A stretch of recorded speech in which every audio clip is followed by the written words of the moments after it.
اعوذ باللہ من الشیطان اللعین الرجیم بسم اللہ الرحمن الرحیم الحمد للہ وکفی وسلام علی عبادہ الذین اصطفی. درود بھیجیے محمد و آل محمد.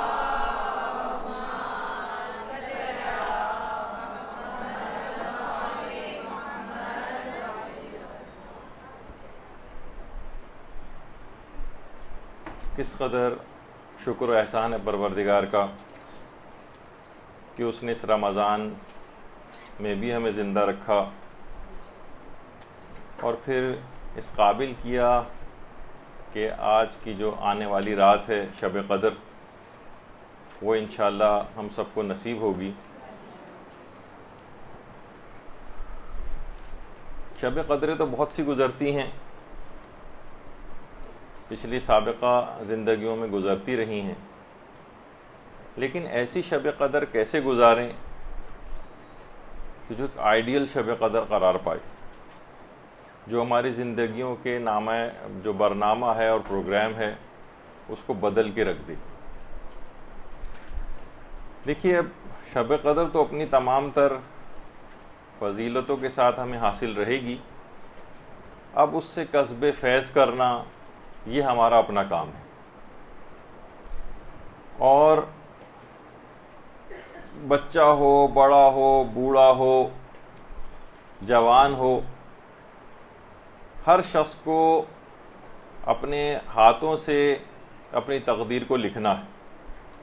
اور اس پہ کتنی شکر گزاری کی بات ہے، کتنے افراد ایسے ہیں جو پچھلے سال تک شب قدر جن کو نصیب رہی اور اس کے بعد پھر وہ اس دنیا فانی سے چلے گئے. تو اس لحاظ سے جتنے بھی بوڑھے افراد ہیں، جوان ہیں، بچے ہیں، ان سب کو الگ سے ایک شکر گزاری کا سجدہ آج کی رات کو کرنا چاہیے. تقدیریں بنانے کی رات ہے. روایات میں بھی یہ بات آئی ہے کہ حضرت یوسف نے جو وہ خواب دیکھا تھا جس میں یہ تھا کہ 11 ستارے اور چاند و سورج ان کو سجدہ کر رہے ہیں، تو یہ خواب بھی انہوں نے شب قدر میں دیکھا تھا. روایات میں ہے کہ شب جمعہ بھی تھی اور شب قدر بھی تھی. تو اس لحاظ سے یہ مقدرات کو لکھے جانے کی رات ہے. اور کچھ اعمال اور طریقے ایسے ہیں جن پہ عمل پیرا ہونے کے بعد ہم اس کو ایک آئیڈیل شب قدر بھی بنا سکتے ہیں، اور اس طریقے سے اس کو گزار سکتے ہیں کہ دنیا اور آخرت کی ہر خیر ہم کو اس سے حاصل ہو جائے. اچھا، اس رات کو عبادت میں ہم کیوں بسر کریں؟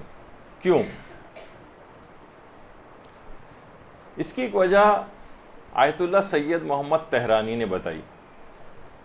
اب دیکھیے، ہمارے علماء یہ جو اتنے بڑے بڑے مقامات پر پہنچتے ہیں تو بچپن ہی سے، ابتدائے جوانی سے ان تمام چیزوں پر عمل کرتے ہیں، علم حاصل کرتے ہیں، یہاں تک کہ اس عمر کو پہنچ جاتے ہیں کہ پھر اتنے بڑے علمی مقام کو بھی وہ حاصل کرتے ہیں.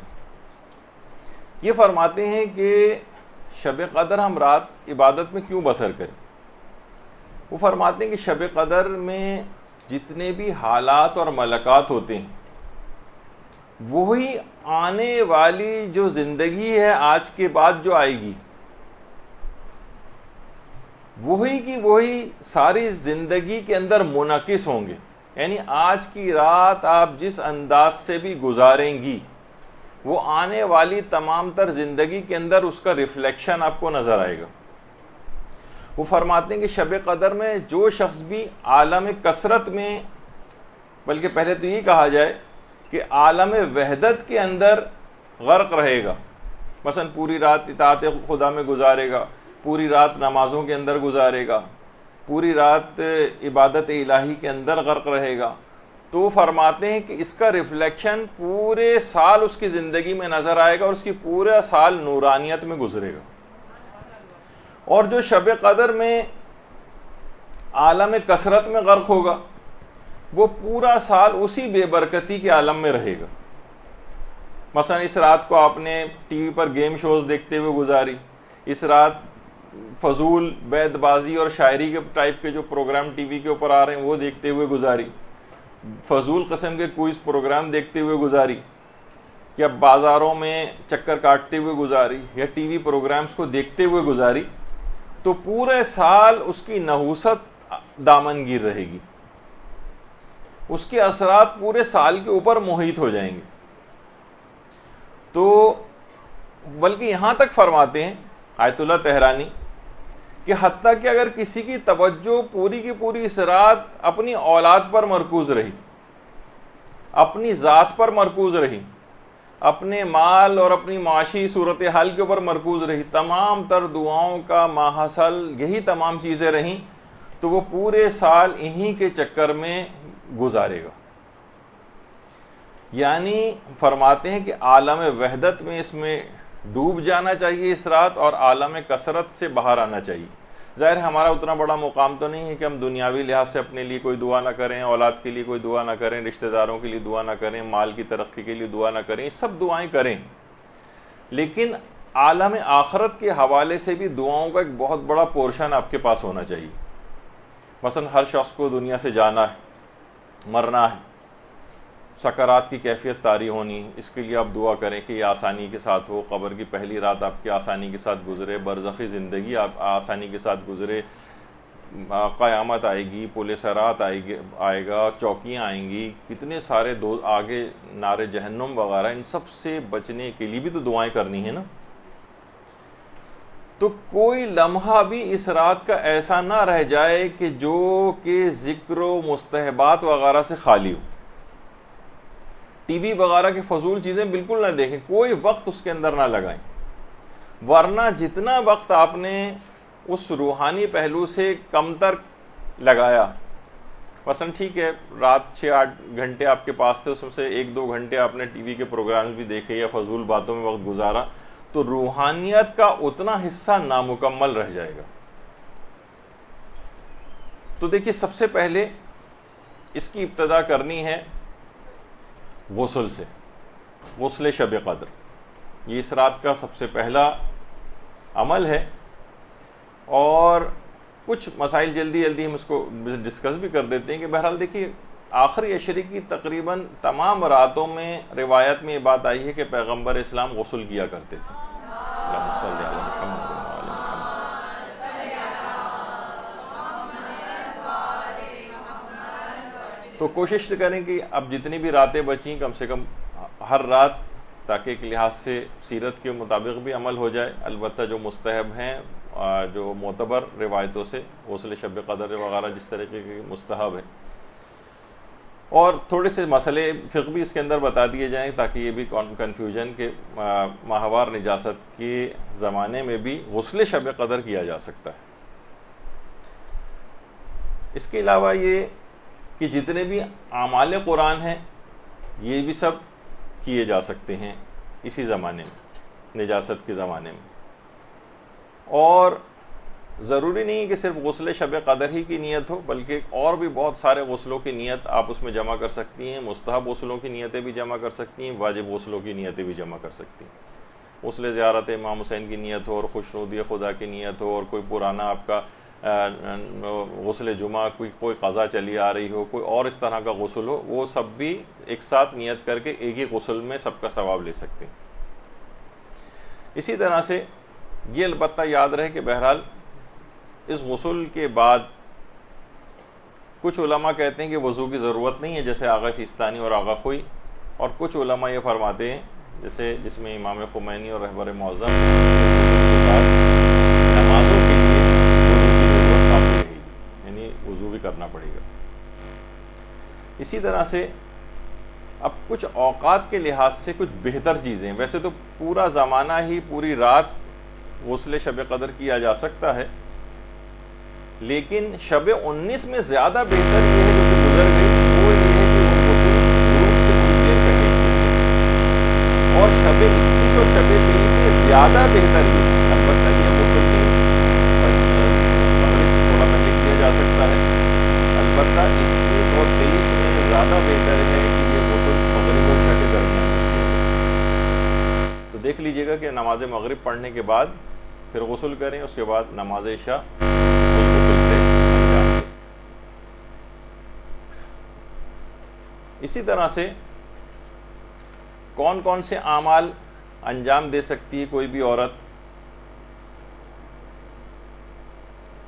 تو یہ ہے کہ سوائے 4 واجب سجدوں والی آیات کے تلاوت کے تمام اعمال شب قدر انجام دے سکتی ہے. تمام دعائیں پڑھ سکتی ہے، تمام اذکار پڑھ سکتی ہے، تمام زیارات پڑھ سکتی ہے، تسبیحات پڑھ سکتی ہے.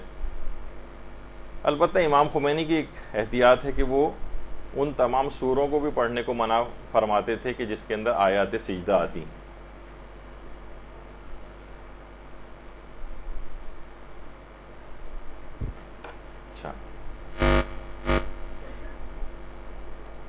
اچھا 23ویں شب قدر کا غسل کا ثواب کس وقت زیادہ ہے؟ یہ بھی ابھی آ گیا.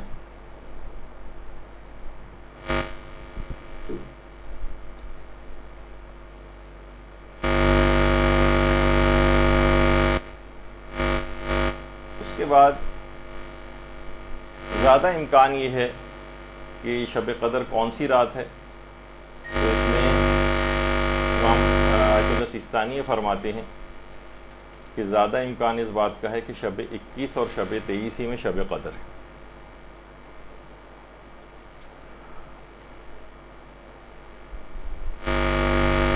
اچھا اب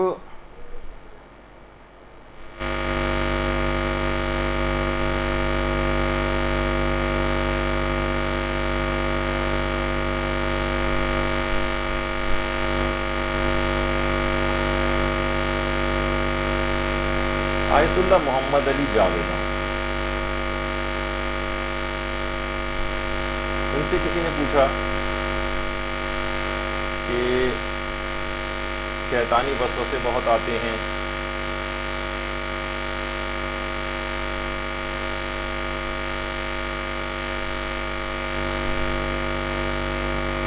تو وضو ہمارا ٹوٹ جاتا ہے، تو ہم کیا کریں؟ تو انہوں نے فرمایا کہ اس کام کے لیے بھی تم اللہ ہی سے مدد طلب کرو. یعنی وضو ٹوٹتا ہے تو اللہ ہی سے مدد طلب کرو کہ وہی تمہارے وضو کو بچائے. اس رات کا ایک خصوصی ایک عمل اور بھی ہے،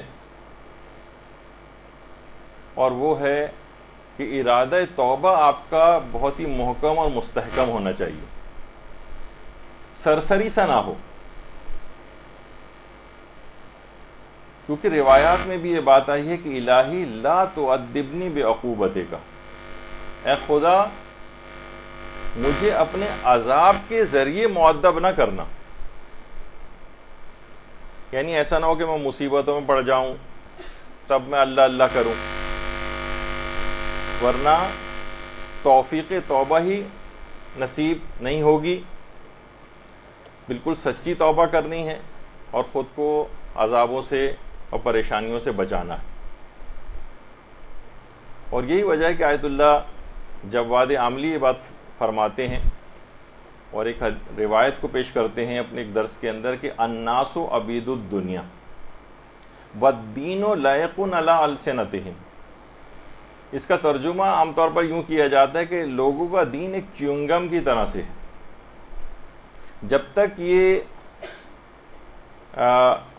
منہ میں مزہ دیتی ہے تب تک تو لوگ اس کو چباتے ہیں، اور جب مزہ ختم ہو جاتا ہے تو اس کو پھینک دیا جاتا ہے. یعنی ایمان گویا ہمارے دل میں نہیں ہوتا، صرف ہمارے دہن میں ہوتا ہے، زبان پر ہوتا ہے، یہ ہمارے حلق سے نیچے نہیں اترتا. آیت اللہ بہجت نے ایک بڑا ایک عجیب واقعہ بھی سنایا. کہنے ایک صاحب علم نے اپنے خواب کے اندر یہ بات دیکھا کہ ایک مومن تھا جو کہ اہل علم میں سے تھا، اور اسے دیکھا کہ وہ بصرہ میں غیر مومنین کے قبرستان میں دفن ہے. تو اس نے پوچھا کہ یہ تو نجف میں وادی السلام میں دفن تھا. اس نے خواب میں پوچھا کہ آپ یہاں پر کیسے آ گئے؟ غیر مومنین کے بصرہ کے قبرستان میں آپ کو تو دفن ہی کیا گیا تھا، نجف دار السلام میں، وادی السلام میں، تو آپ یہاں پر کیسے آئے؟ بصرے کے قبرستان کے اندر آپ آ گئے، وہ بھی غیر مومنین کے. کہا کہ ہاں، مجھے غیر شیعہ میں سے قرار دے کر یہاں منتقل کر دیا گیا. کہا کہ حیرت ہے، آپ تو شیعہ تھے، پھر آپ کو یہاں کیسے کیوں منتقل کیا گیا؟ تو اس مرحوم نے خوابی میں اپنی زبان نکالی اور کہا کہ صرف میں زبانی شیعہ تھا اور عمل سے کوسوں دور تھا، فقط میرا زبانی دعوے کو قبول نہیں کیا گیا اور غیر شیعوں کے قبرستان میں مجھے منتقل کر دیا گیا.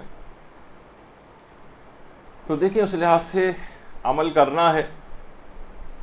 یہی وجہ ہے کہ آیت اللہ بہجت کی بات کہتے تھے کہ فعال بنے، قوال نہ بنے، یعنی کام کرنے والے بنے، باتیں بنانے والے نہ بنے.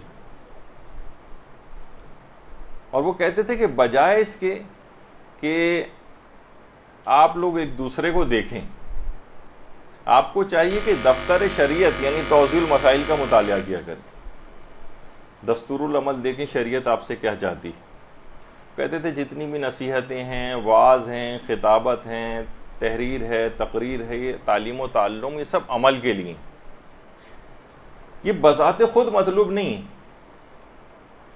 تو ایسا عمل ہو کہ جو دوسروں کے لیے باعث رشک ہو. امام خمینی کی رحلت کی خبر جب پہنچی تھی حضرت آیت اللہ بہجت کے پاس، تو انہوں نے ایک تاریخی جملہ کہا تھا کہ ایسا دین پر عامل تھے امام خمینی کہ ان کی رحلت کے بعد کفر بھی اسلام کی آرزو کرنے لگا تھا. اور ایک دفعہ عمل سے بات ان کی نکل رہی ہے، ایک دفعہ سفر زیارات عراق پر جانا تھا امام خمینی کو، انقلاب سے پہلے کی کافی بات ہے. تو آیت اللہ بہجت ان سے ملے کچھ عرصے بعد، کہا کہ آپ کو تو اب سفر کے اوپر چلے جانا چاہیے تھا عراق، تو ابھی تک آپ کیوں نہیں گئے؟ کہا کہ نہیں، انہوں نے اس دفعہ میں نے ارادہ کینسل کر دیا ہے، بعد میں کبھی حالات صحیح ہوئے تو جاؤں گا. انہوں نے کہا ہے کہ ویزے کے لیے جو تصویر میری چاہیے وہ بغیر عمامے کی چاہیے. یہ توہین ہے میرے لیے کہ میں عمامے کو اتار کر اپنی تصویر کھنچواؤں. اور یہاں آپ دیکھیں دین پر ایسا عامل کہ وہ شخص زیارات پہ نہیں گیا، اور بعد میں جب ایسے حالات ہوئے، جب اس کی ریکوائرمنٹ ختم ہو گئی تو پھر وہ زیارات کے لیے گئے. تو یہ کتنی زیادہ اس قسم کی بات ہے کہ ہم یہاں معمولی سے تفریحی پروگرامز کے لیے بھی بعض اوقات ویزوں کے لیے ایسی تصاویر وغیرہ خواتین کھنچواتی ہیں جو بے حجابی والی ہوتی ہیں وغیرہ. تو امام خمینی دین پر اس قدر عامل تھے. تو بہرحال پکی سچی توبہ اس طرح سے کرنی، اور وہ یہاں بیٹھے بیٹھے بھی ممکن ہے کہ انسان بالکل پکی اور سچی توبہ کرے. آیت اللہ محمود امجد یہ فرماتے ہیں کہ اگر کسی محفل میں کوئی شخص ایک شخص بھی سچی توبہ کر لے تو اس کی برکت سے خدا تمام شرکائے محفل کی توبہ کو قبول کر لیتا ہے اور سب کو معاف کر دیتا ہے. اللہم صلی علی محمد و آل محمد.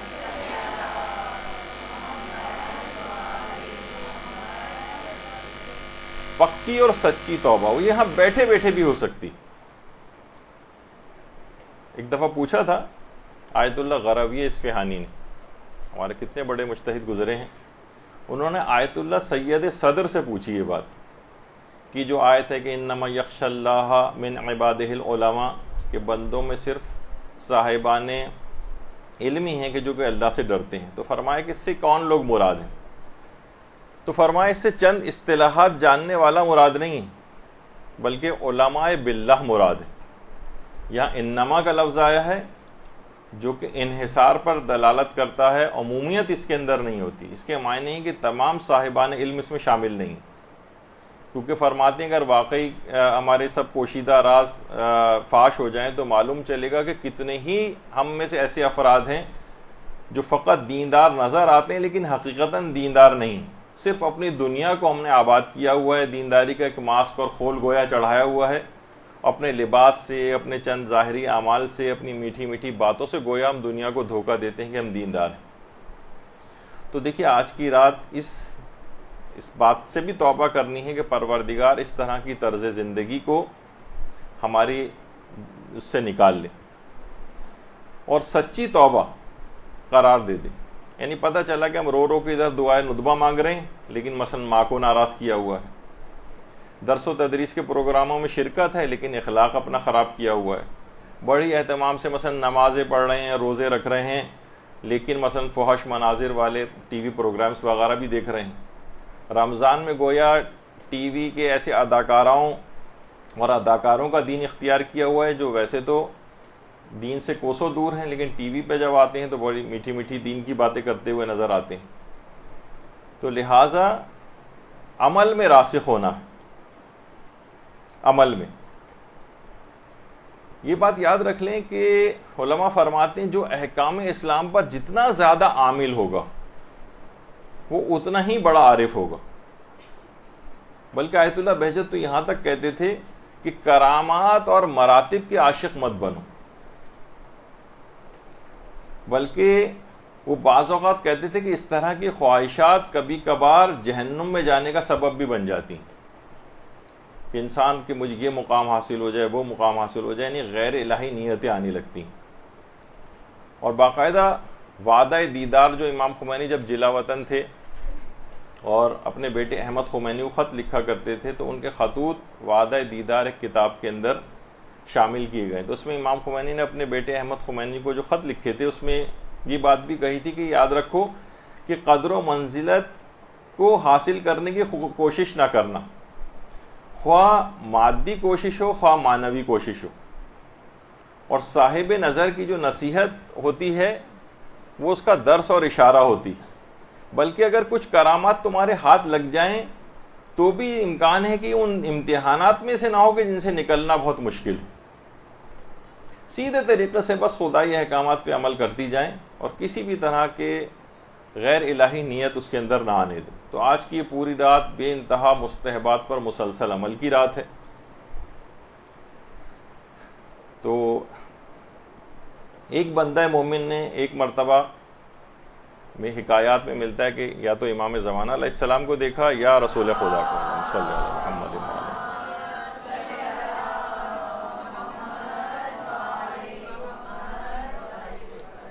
کہ ہم پہلے لوگوں کی طرح کیوں نہیں، ہماری روحانیت اور ایمانیت کا وہ معیار کیوں نہیں ہے جو کہ پہلے لوگوں کا ہوتا تھا۔ تو معصوم نے جملے اس حکایت میں ہے کہ ارشاد فرمائے کہ پہلے زمانے کے لوگ مستحبات پر بھی واجبات کی طرح سے عمل کرتے تھے اور مکروہات سے بھی حرام کاموں کی طرح سے بچا کرتے تھے، جبکہ تم لوگوں کا یہ حال نہیں۔ یعنی ہم تو اس طرح کا ہمارا گویا حال ہے کہ بالکل ہم جس طرح نہیں ہوتا کھائی کے کنارے کنارے چلتے ہیں، یعنی اکثر و بیشتر اس کے اندر گر جاتے ہیں۔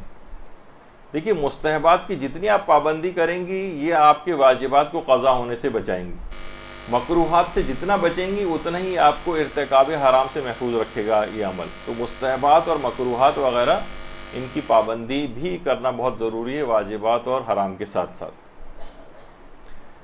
دیکھیں آج شب قدر کو آئیڈیل بنانے کا پروگرام یہ ہے بنے گا کہ آئندہ زندگی میں حرام سے بچنے کے ساتھ ساتھ آپ مکروہات سے بچنے کا بھی عہد کریں اور واجبات کے ساتھ ساتھ مستحبات کی بھی بھرپور ادائیگی کا اہتمام کریں اور نیت کریں۔ ہم لوگوں کا واقعتاً یہ حال بن گیا ہے کہ جتنی بھی ہمیں آسائشیں حاصل ہو رہی ہیں، جتنی نعمتیں حاصل ہو رہی ہیں، اتنی ہی ہم عبادات سے بے رغبت ہوتے جا رہے ہیں، اتنی ہی سستی اور کاہلی دین کے معاملات میں بڑھتی چلی جا رہی۔ شیخ ہادی قدس یہ فرماتے ہیں کہ آیت اللہ بہجت نے ایک واقعہ سنایا۔ فرماتے ہیں رشت جو ایک جگہ ہے وہاں کے ایک مالدار شخص نے ایک دفعہ اپنی ایک بیٹی کی شادی ایک غریب سید عالم دین سے کر دی۔ اچھا بہت سے لوگ ہوتے ہیں جذباتی دیندار، جذباتی فیصلے کیے، بہرحال اپنی ایک بیٹی کو اس نے ایک سید عالم دین جو بہت ہی غریب تھے ان سے شادی ہو گئی۔ بڑے گھرانے کی لڑکی تھی، کھانا پکانا وغیرہ آتا نہیں تھا، شوہر بیچارہ شرما حضوری میں کچھ نہیں کہہ پاتا تھا۔ ایک رات اس لڑکی نے حضرت فاطمہ الزہرا سلام اللہ علیہا کو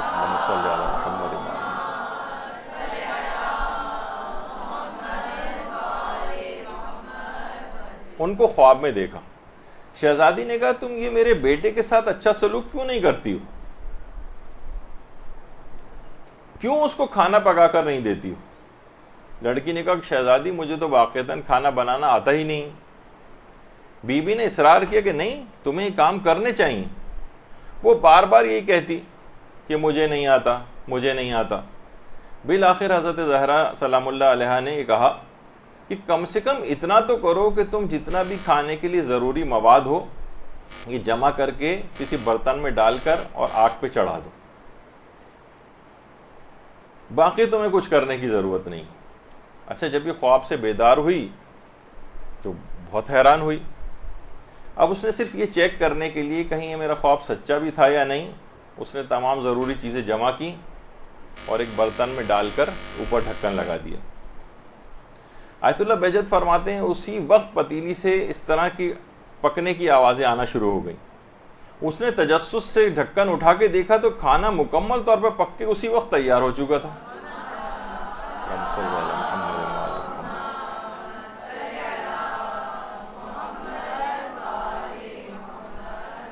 اور خوشبو سے پورا گھر مہک رہا تھا۔ اچھا، اب روزانہ ایسے ہی ہونے لگا، کھانا وہ روزانہ ایسے ہی پکانے لگی۔ مہمان آتے کھانا کھا کر جاتے، وہ کہتے ہم نے کھانا زندگی میں کبھی اس طرح کا نہیں کھایا۔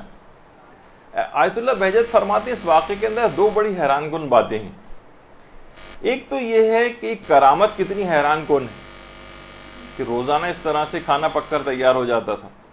اس سے زیادہ حیران کن بات یہ ہے کہ اس امیر زادی نے بار بار کرامت کو دیکھ کر بھی کھانا پکانا نہیں سیکھا۔ یہ آپ کو اصل میں واقعہ سنانا مقصود نہیں تھا۔ جتنی آسائشیں اور نعمتیں بڑھتی جا رہی ہیں اتنا دین کے اوپر عمل دور ہوتا جا رہا ہے۔ یہاں ہمارے ساتھ بھی کتنا ہوتا ہے، کتنی ہماری ظاہری طور پر مدد ہوتی، کتنے معجزات ہمارے ساتھ ہو جاتے ہیں، کتنی پریشانیوں سے ہم بچ کر نکلتے ہیں، لیکن کوئی بھی سدھرنے کو تیار نہیں ہوتا۔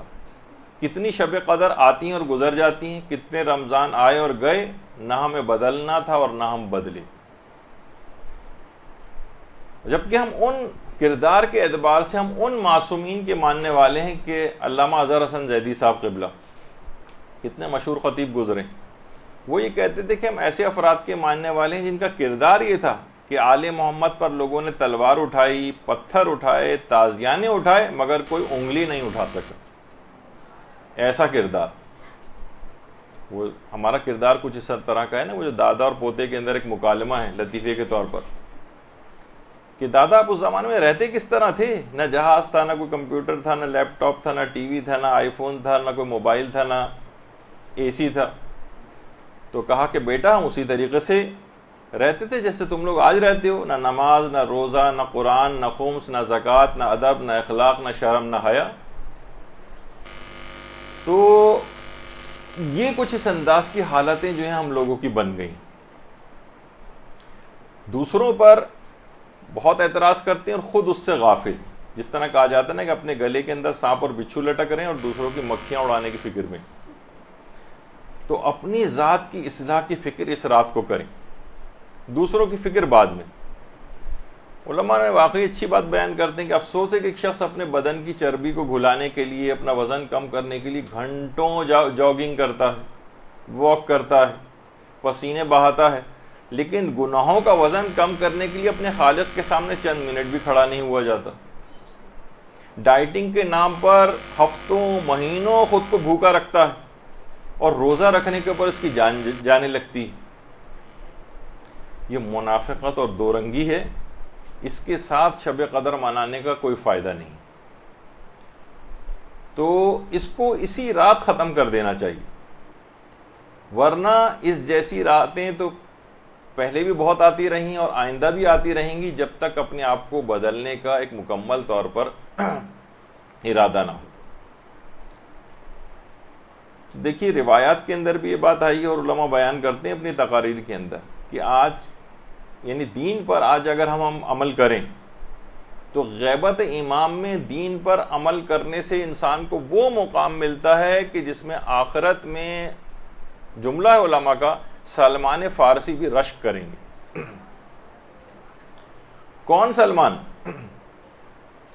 وہ سلمان کہ جو کہ 10ویں درجے کے اوپر ایمان کے فائز، 10ویں درجے، یہ سلمان فارسی کی جو مدائن میں قبر مبارک جو ہے اندرونی، تو 10ویں درجے پر فائز ہیں. وہ رشک کریں گے غیبت امام کے زمانے میں جو شخص بھی دین کے اوپر عامل ہوگا.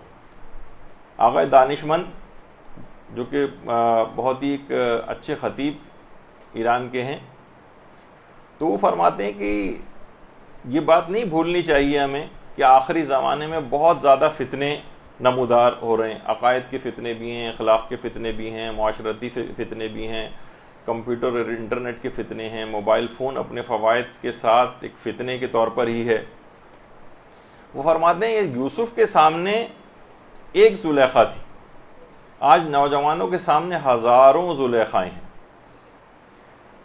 موسیٰ کے سامنے ایک فرعون تھا، آج سینکڑوں معاشرے کے اندر فرعون موجود ہے.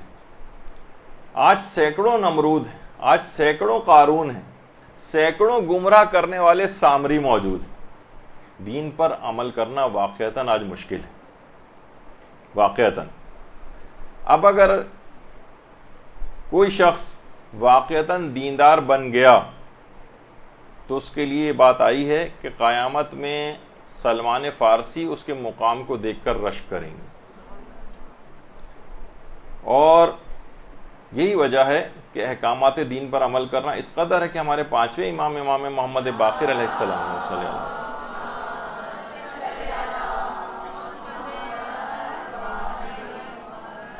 اے ہشام خود کو جنت سے کمتر چیز پر فروخت نہ کرنا، اپنے ایک صحابی سے امام نے فرمایا تھا. اچھا دیکھیے، آقا دانشمند نے ایک جملہ اور ارشاد فرمایا تھا کہ پرانے زمانے میں ایک مثل مشہور تھی کہ ٹوپی کو کبھی بھی سستے داموں فروخت نہیں کرنا چاہیے. یعنی اگر آپ نے دین پر عمل کیا تو سلمان فارسی کے لیے قابل رشک بن جائیں گے اور اس دنیا ہی سے انعامات ملنے شروع ہو جائیں گے. پیغمبر اسلام فرماتے تھے نا کہ اللہم صلی علی محمد،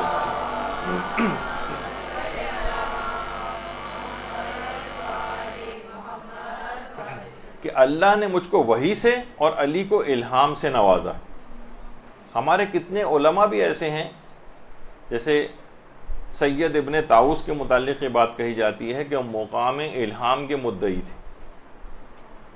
ایک ان کے بیٹے تھے علی ابن طاؤس، ان کے دونوں باپ اور بیٹا وہ اسی طرح سے بہت ہی بڑے مقام کے اوپر پہنچ گئے تھے. اچھا، ایک بھی گناہ انسان نہ کرے، کیا یہ ممکن ہے؟ یعنی دوسرے الفاظ میں کہا جائے، کیا کوئی غیر معصوم شخص مقام عصمت پر فائز ہو سکتا ہے؟ دیکھیں، عصمت کے مراتب، عصمت کبریٰ جو ہے وہ تو 4 معصومین علیہ السلام کے پاس اعلیٰ ترین مقام ہے، اس کو تو ایک طرف کر دیجئے، لیکن اس کے بعد بھی اس عصمت کے مراتب ہیں. سارے انبیاء جیسے معصوم ہیں لیکن سب کا درجہ ایک نہیں. اولو العزم پیغمبر الگ ہیں، غیر اولو العزم پیغمبر جو ہیں وہ الگ ہیں. حتیٰ کہ آیت اللہ بہجت یہ بات کہتے تھے کہ حضرت عباس علمدار علیہ السلام، حضرت علی اکبر علیہ السلام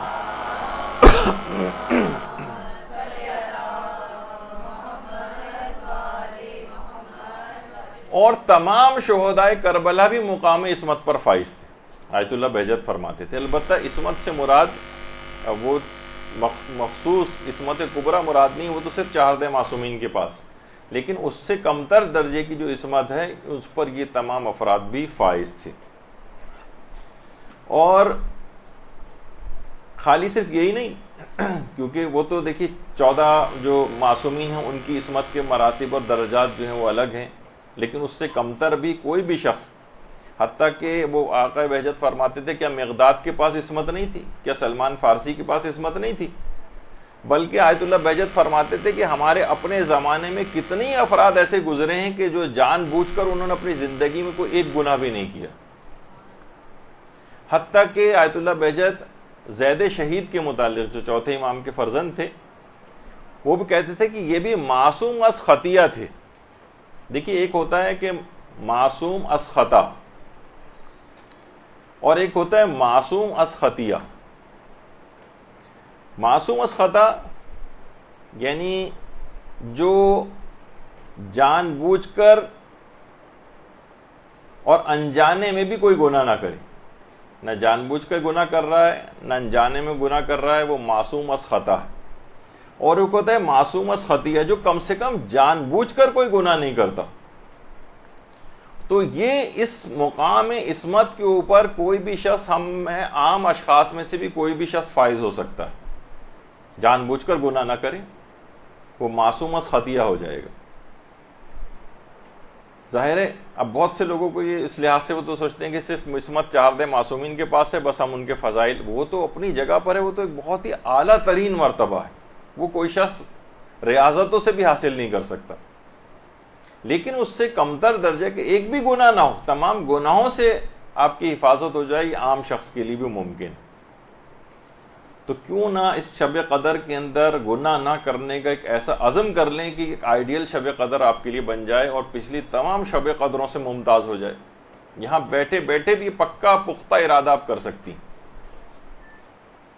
اور اس کے لیے دماغ میں آتا ہے نا کہ ہم تو بہت کمزور ہیں، ہماری تو کہیں یہ عزم مصمم ٹوٹ ہی نہ جائے، تو علماء فرماتے ہیں اس کے لیے معصومین علیہم السلام کا وسیلہ اختیار کریں، اور اس طرح سے تڑپ کر دعا کریں کہ جملہ ہے نا کہ جب دعا ایڑیاں رگڑنے پر آ جاتی ہے تو قبولیت کے زمزم کو جاری ہونا ہی پڑتا ہے، تو لازمی وہ زمزم جاری ہوگا اور آپ کی دعا قبول ہوگی۔ آج کی رات تمام دعاؤں کی قبولیت کے لیے حضرت زہرا سلام اللہ علیہا کو، اللہم صلی علی محمد وعلی محمد، ان کا وسیلہ اختیار کریں۔ یہی وجہ ہے کہ آیت اللہ بہاء الدینی ہمارے کتنے بڑے عرفاء میں سے گزرے ہیں، نردبان آسمان کے نام سے ان کے حالات کے اوپر جو کتاب لکھی گئی ہے، اس میں وہ فرماتے تھے کہ میں تو صرف اتنا جانتا ہوں کہ جس دعا کی درخواست پر حضرت زہرا دستخط فرما دیں، اس درخواست پر خود بخود پیغمبر اسلام اور تمام ائمہ معصومین کے دستخط ہو جاتے ہیں۔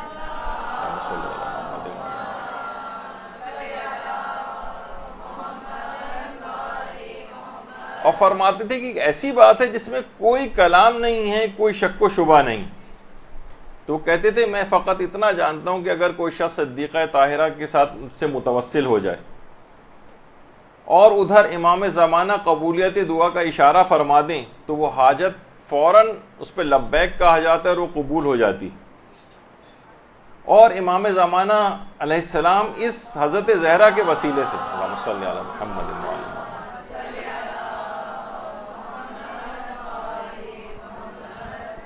حضرت زہرا کے وسیلے سے کی جانے والی دعا کو کبھی بھی امام زمانہ رد نہیں فرماتے۔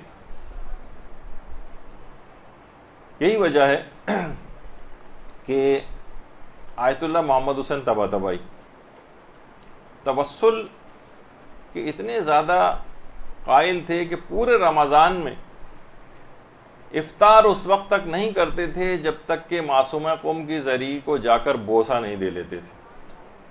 پورے رمضان طریقہ کار یہ ہوتا تھا آیت اللہ محمد حسین طباطبائی کا، اور اسی توسل کی اتنی زیادہ اہمیت ہے کہ آیت اللہ علی آقا قاضی فرماتے تھے کہ محال ہے کہ انسان توسل امام حسین حاصل کیے بغیر مقام توحید تک پہنچ سکے۔ درود بھیجیے۔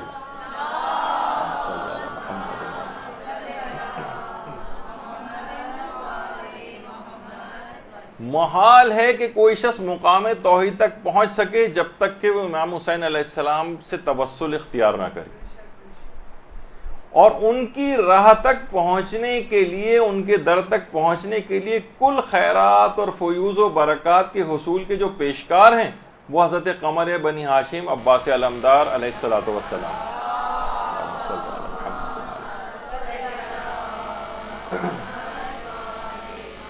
یعنی امام حسین کے در تک پہنچنے کے لیے جو پیشکار ہیں وہ حضرت عباس علمدار، ان کے توسل کے بغیر بھی کوئی شخص مقام توحید تک نہیں پہنچ سکتا۔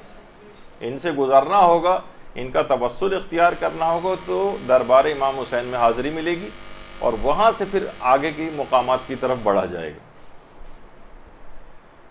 تو دیکھیے انہی کے وسیلے سے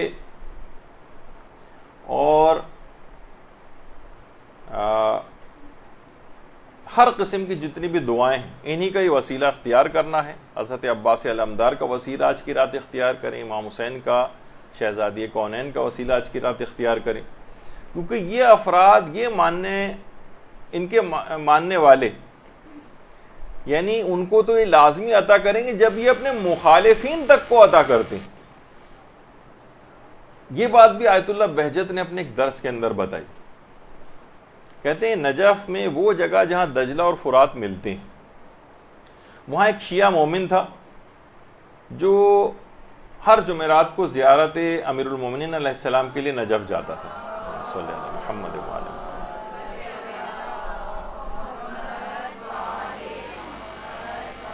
کہتے ہیں وہ روزانہ پیدل جاتا تھا, راستے میں ایک ناصبی کا گھر پڑتا تھا, دشمن اہل بیت. تو وہ ناصبی جو تھا وہ اس کا خوب مذاق اڑاتا تھا, اور ایک دن تو اس نے بہت ہی زیادہ امیر المومنین کی شان میں گستاخی بھی کی. یہ مومن جو تھا بیچارہ یہ بڑا سخت ناراض ہوا, زیارت کے لیے بہرحال امیر المومنین کی قبر پہ گیا اور وہاں جا کر باقاعدہ شکایت کی کہ مولا اتنا آپ کو برا بھلا کہہ رہا ہے, آپ اس کو, یعنی وہاں جا کے باقاعدہ شکایت کی اور وہیں پر سو گیا. ظاہر ہے وہاں سے زیارت کر کے آیا, حرمی میں کسی جگہ لیٹ کر سو گیا. خواب میں حضرت امیر المومنین علیہ السلام کی زیارت ہوئی.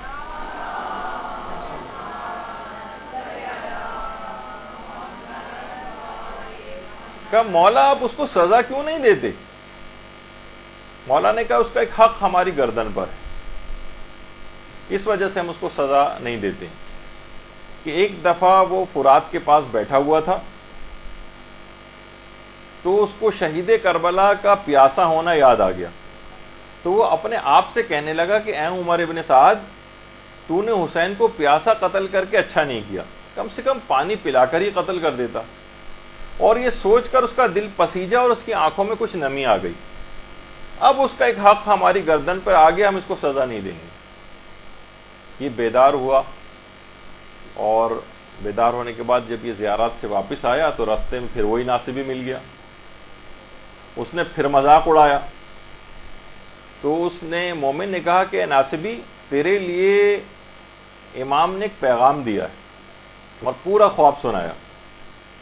وہ ناصبی بھی حیران رہ گیا. کہا کہ جس وقت یہ سب کام ہو رہا تھا میری آنکھوں میں وہ نمی آئی تھی, میں نے جملے کہے تھے, اس وقت کوئی دوسرا موجود نہیں تھا, تو علی کو یہ بات کیسے پتہ چلی؟ اسی وقت منقلب ہوا اور کلمہ ولایت کو زبان پر جاری کیا. اللہم صلی اللہ.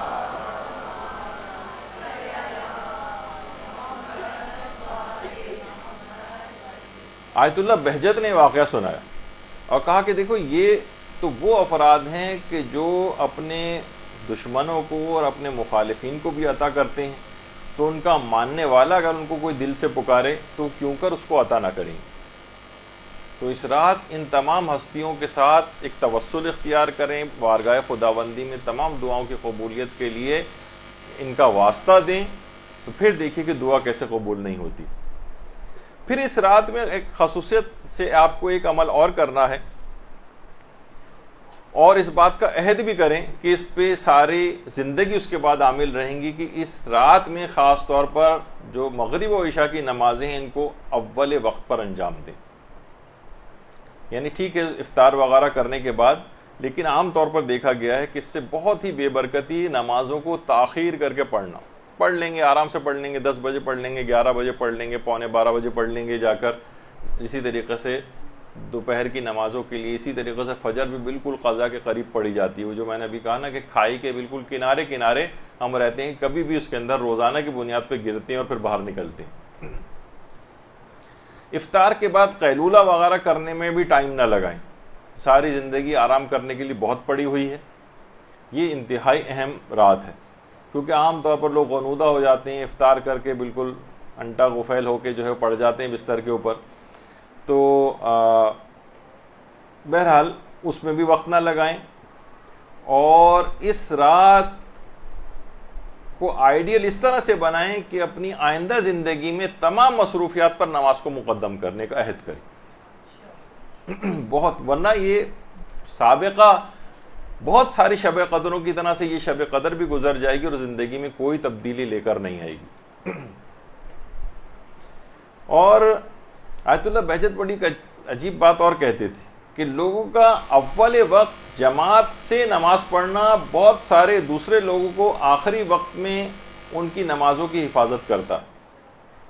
اسی طرح سے جو لوگ اول وقت پہ نماز پڑھتے ہیں ان کی اول وقت کی نمازیں ایسا اثرات رکھتی ہیں کہ جس سے بہت سارے لوگوں کی نمازیں قضا ہونے سے بچ جاتی ہیں.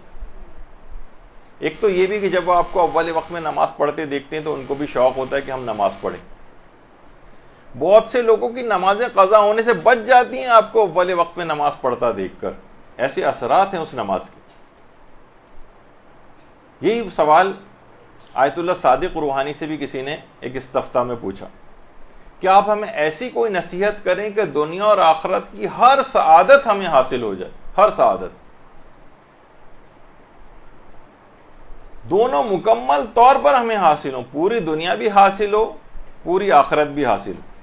تو آیت اللہ صادق روحانی نے اپنے فتوے کے اندر لکھا کہ یہی سوال پیغمبر اسلام سے کسی نے کیا تھا تو آپ نے فرمایا تھا, درود بھیجیے اللہم صلی علی محمد.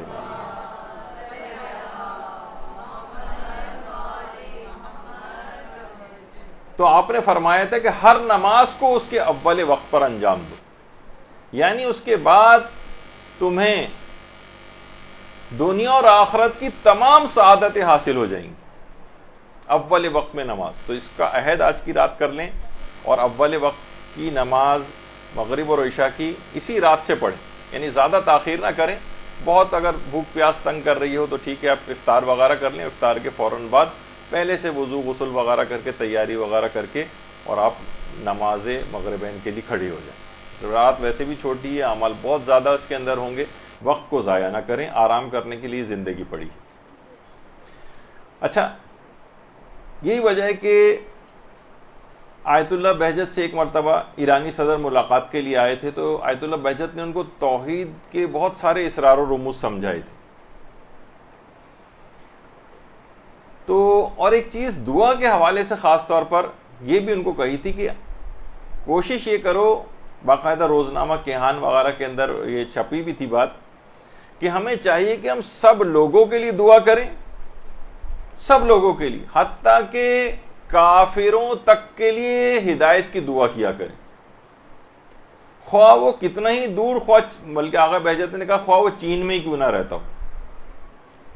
تو آج کی رات اپنی دعا کو اتنی عمومیت دیں, اتنی عمومیت دیں, اتنا عموم کر دیں کہ کافروں کو بھی اس میں شامل کر لیں کہ جو ہدایت کے قابل ہیں کافر, پروردگار ان کو ہدایت دے. تو پوری دنیا میں جو جو کافر بھی مسلمان ہوگا اور مذہب حقہ کو قبول کرے گا اس کے ثواب میں آپ شریک ہو جائیں گے. اللہم صلی علی محمد.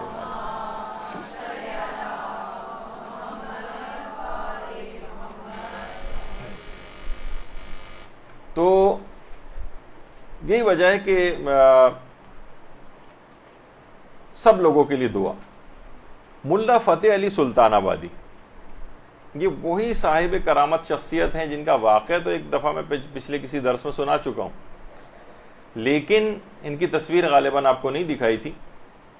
نام سے ان کے ایسا لگتا ہے جیسے کوئی انڈیا پاکستان وغیرہ کے کوئی سلطان آباد کا علاقہ ہوگا, لیکن نہیں, یہ ایرانی تھے. ملا فتح علی سلطان آبادی بے انتہا کرامات والے بزرگ تھے. تو ایک مرتبہ شیخ فضل اللہ نوری نے کا طریقہ کار یہ تھا کہ وہ دعوت دیا کرتے تھے, ہر شب جمعہ 50 افراد کی گھر پہ دعوت کرتے تھے مومنین کی. ایک دفعہ میں نے پہلے بھی واقعہ سنایا تو اس میں محدث نوری کا نام لے لیا تھا. وہ محدث نوری نہیں بلکہ شیخ فضل اللہ نوری. تو 50 افراد کے بجائے 100 افراد کو دعوت نامہ چلا گیا. ابھی بہت پریشان ہوئے اور انہوں نے اپنے استاد آخوند ملا فتح علی سلطان آبادی کے پاس گئے اور کہا کہ میں بہت پریشان ہوں, سب لوگ آ جائیں گے تو میں تو پورا نہیں کر پاؤں گا. کہا کہ فکر کی کوئی بات نہیں ہے, جب تم کھانا وغیرہ کسی بھی پتیلی وغیرہ کے اندر ڈالو کھانے پکانے کے لیے تو مجھے بلا لینا. وہ بلا کے لے آئے ان کو.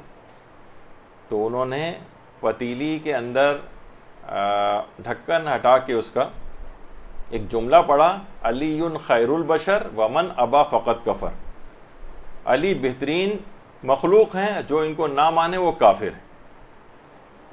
اور اس کے بعد کھانا پک کر تیار ہوا، وہ 100 کے 100 افراد آئے، پیٹ بھر کے کھانا کھا کے بھی چلے گئے، اور اچھا خاصا کھانا پھر بھی بچ گیا۔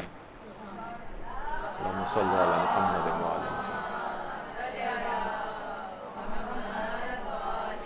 اچھا، جب ایک مرتبہ یہ بامبے انڈیا میں تھے اور اس کے بعد پھر ان کو جانا تھا حج وغیرہ کے لیے، تو انہوں نے ایک بات کہی تھی کہ پروردگار دعا کی تھی کہ آج تک میں نے تجھ سے اپنے لیے کچھ نہیں مانگا۔ دیکھیے دعا کے متعلق ہم کہہ رہے ہیں کہ شب قدر میں اپنی دعا کو اتنا عموم دیں کہ سب کو دوسروں لوگوں کے لیے دعا کریں کہ آج تک میں نے اپنے لیے کچھ نہیں مانگا، ہمیشہ دوسروں کے لیے دعا کی۔ اچھا، یہ خصوصیت اور آیت اللہ محمد حسین طباطبائی میں بھی تھی۔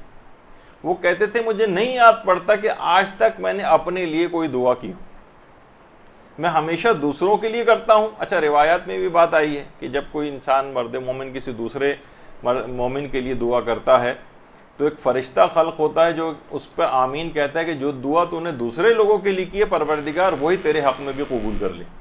تو اپنے لیے کوئی کرنے کی ضرورت نہیں، سب دوسرے لوگوں کے لیے دعا کریں، وہ ساری دعائیں آپ کے اپنے حق میں قبول ہو جائیں گی۔ تو علامہ طباطبائی بھی کہتے تھے مجھے نہیں یاد پڑتا کہ ذاتی طور پر میں نے اپنے لیے کبھی کوئی دعا کی۔ تو یہی ملا آخوند فتح علی سلطان آبادی، وہ کہتے تھے پروردگار میں تجھ سے آج پہلی دفعہ ایک دعا کر رہا ہوں اپنے لیے، کہ ان کے ایک جسم پر ایک پھوڑا نکل آیا تھا جس سے خون لباس کے اوپر لگ جاتا تھا، کہ پروردگار مجھے حج پر جانا ہے، اس پھوڑے کو ٹھیک کر دے تاکہ میں مکمل طہارت کے ساتھ اپنے اعمال حج کو انجام دے سکوں۔ اچھا، دوسروں کے لیے دعا کرنے والے میں خصوصیت اور پیدا ہو جاتی ہے، اور وہ یہ کہ وہ مستجاب الدعوات بن جاتا ہے۔ ایک بہت بڑی آپ کو ایک اہم پوائنٹ یہ میں بتا رہا ہوں کہ انسان اگر دوسروں کے لیے کثرت کے ساتھ دعا کرنا شروع کر دے تو مستجاب الدعوات ہو جاتا ہے۔ کہہ رہے ہیں ابھی دعا ختم ہی کی تھی انہوں نے، وہ پھوڑا غائب ہو گیا۔ اعمال حج کے لیے تشریف لے گئے، حج کے بعد وہاں سے واپس آئے، اور اس کی ایک وجہ یہ تھی مستجاب الدعوات ہونے کا ایک دوسرا طریقہ ایک اور بھی، وہ یہ ہے کہ آخوند ملا فتح علی سلطان آبادی ناد علی کبیر اس کے عامل تھے۔ ناد علی اتنا زیادہ مجرب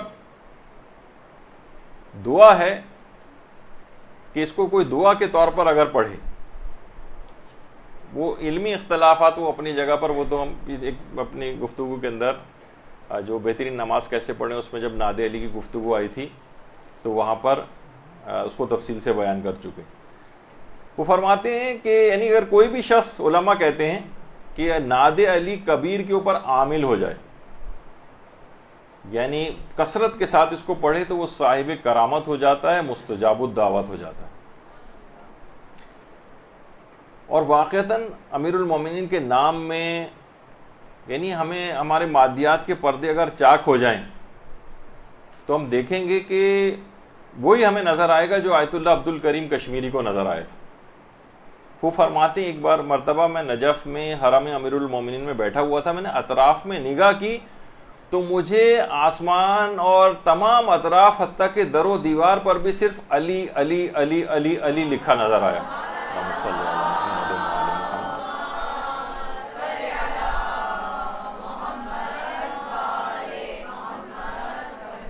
ہر جگہ پر مجھے یہ لکھا نظر آیا۔ تو بہرحال اس رات کو ان تمام ہستیوں کا توسل، جتنے بھی نام ابھی آپ نے سنے، شہزادی کا، حضرت امیر کا، حضرت عباس کا، امام حسین کا، بلکہ پورے 14 معصومین کا، آپ بار بار توسل اور بار بار وسیلہ اختیار کریں اپنی تمام دعاؤں میں ان کا، پھر دیکھیے کہ آج کی رات کیسی ایک آئیڈیل شب قدر بنے گی کہ تمام دعاؤں کو قبول کروا کے ہی آپ مصلی سے اٹھیں گی۔ کوشش یہ کریں کہ اس میں اول و آخر اس رات میں، اور اگر ممکن ہو تو وسط میں بھی صدقہ دیں۔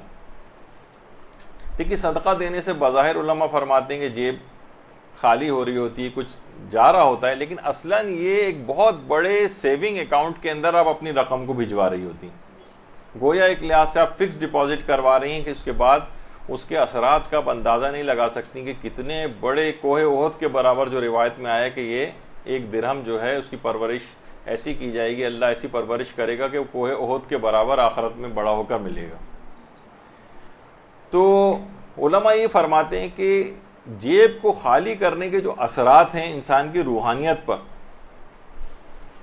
یہ بہت حیرت انگیز ہیں. یعنی جتنا آپ اپنے مال کو مومنین کے اوپر خرچ کریں گے اتنا ہی آپ کی زندگی فضائل اور کمالات سے بھرپور ہوتی چلی جائے گی.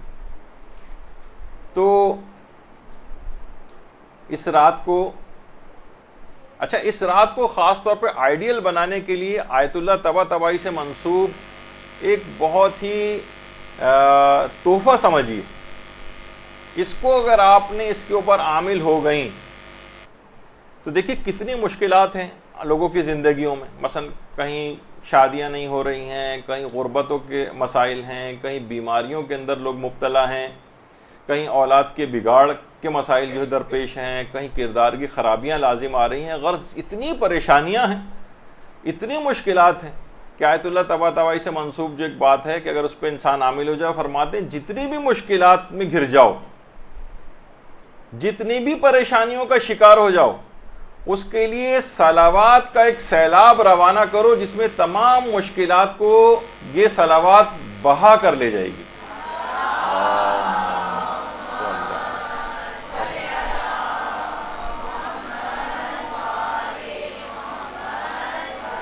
کثرت کے ساتھ صلوات پڑھنا شروع کرو. آج کی رات یہ بہت بڑا تحفہ آپ لے کر جائیں کہ روزانہ کم سے کم ایک درود کی تسبیح, جو کہ آپ کو بہت ہی معمولی لگے گی, اس کی اتنی کم مقدار میں پڑھنا. اور آج کی رات اگر کوشش کریں کہ اس کا ایک سیلاب بنا دیں, کم سے کم 10 تسبیح تو آپ درود کی آج کی رات صلوات کی ضرور پڑھیں. یہ ایک سیلاب سا ایک بنے گا, ایک سونامی بنے گا جو زندگی کی تمام آئندہ آنے والی مشکلات کو بھی بہا کر لے جائے گا. اور یہ اس کو آئیڈیل شب قدر اس طرح سے قرار دے لیں کہ روزانہ درود کو اپنے پروگرامز کے اندر ایسا شامل کریں کہ 1000 مرتبہ درود روزانہ پڑھنا شروع کریں. اتنی کوئی بہت زیادہ آپ جب آپ پڑھنا شروع کریں گے تو آپ کہیں گے چند منٹ کے اندر ایک تسبیح ہو گئی.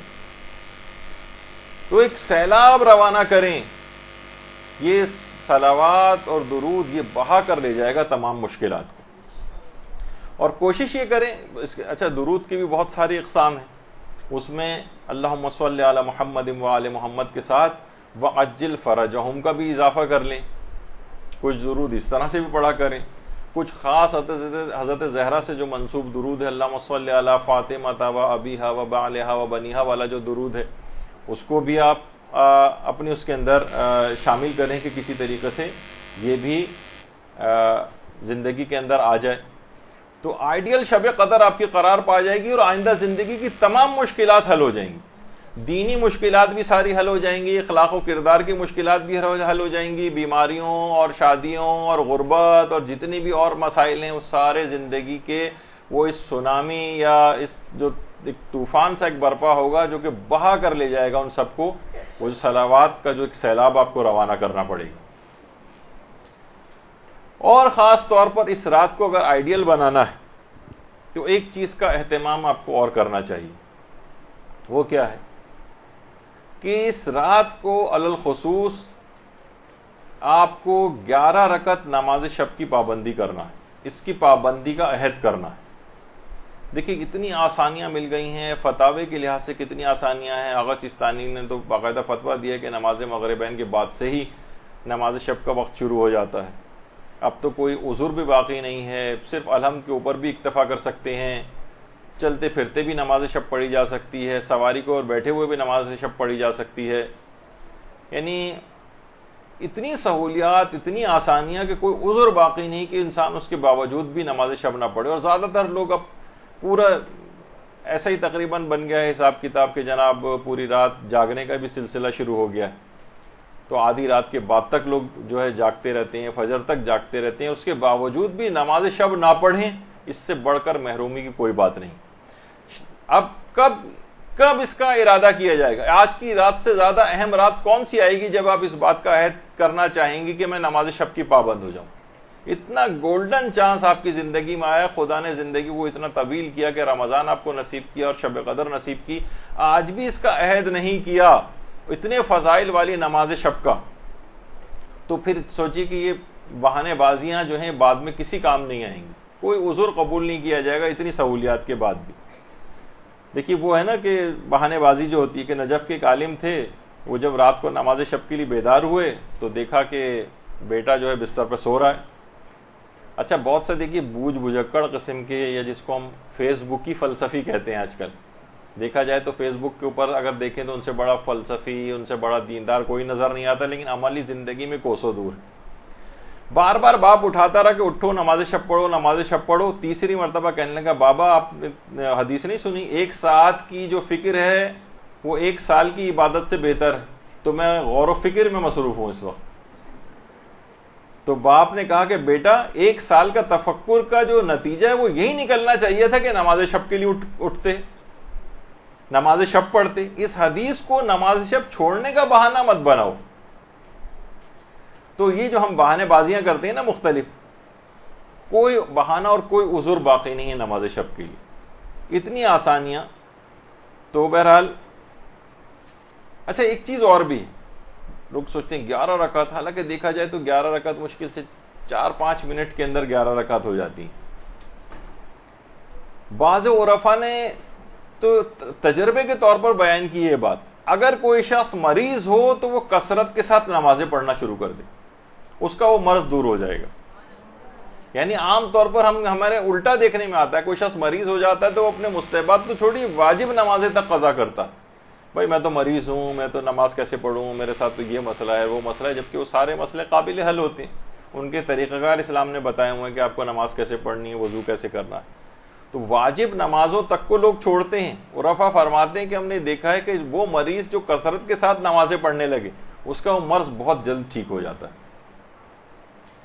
اچھا آیت اللہ بہجت بھی یہ بات کہتے تھے کہ جو لوگ کہتے ہیں کہ ورزش کے لیے پارکوں میں جانا، اور چلیں وہ اپنی جگہ پر ہے، اس کے بھی کچھ نہ کچھ فوائد ہیں، لیکن اگر کوئی شخص عذر رکھتا ہو، کسی وجہ سے نہ جا سکے، تو وہ اگر وہ خوب نمازیں پڑھنا شروع کر دے تو ورزش کے تمام تر فوائد جسمانی بھی اس کو حاصل ہو جائیں گے، آخرت کے فائدے بھی مل رہے ہیں اور دنیاوی فائدے بھی مل رہے ہیں۔ جسم کے اندر وہ تمام اس کو پازیٹیو چیزیں جو وہ بھاگ بھاگ کے پسینے نکال کر اور جو طریقوں سے حاصل کر رہا ہے، وہ کثرت کے ساتھ نماز پڑھنے سے حاصل ہو جاتی ہیں۔ تو بہرحال نماز شب سے کوئی گھبرانے کی ضرورت نہیں ہے، اور کثرت کے ساتھ نمازیں پڑھیں۔ نماز شب کے تو کم سے کم آج کی رات آپ کو بالکل پابند ہونے کا عہد کرنا۔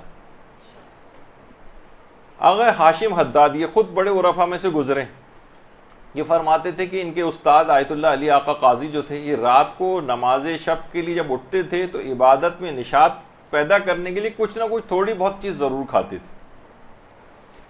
کبھی مثلا تھوڑی چائے پی لیتے تھے، انگور کے کچھ دانے کھا لیتے تھے، اس طرح کی کوئی بھی چھوٹی موٹی چیز، تو اس سے کم وہ کمزوری کی کیفیت سے نکل آئیں، کوئی نشاط کی سی کیفیت پیدا ہو جائے، طبیعت تھوڑی سی بحال ہو جائے، بلڈ گلوکوز کے لیول آپ کے ٹھیک ہو جائیں تو آپ کو دل لگے نماز پڑھنے میں بھی۔ تو بہرحال وہ طریقہ کار کوئی بھی ایسا اختیار کریں کہ نماز شب کی پابندی کریں۔ اچھا بہت سے لوگ ایک سوال یہاں پر یہ پوچھتے ہیں، اچھا یہ ابتدائے جوانی سے ہی آیت اللہ علی آقا قاضی جو تھے اس کے اوپر عامل تھے، اور زندگی کی کوئی ایک نماز بھی بلوغ کے بعد سے لے کر انتقال تک نماز شب ان سے کبھی قضا نہیں ہوئی؟ اللہم صلی علی محمد و آل محمد۔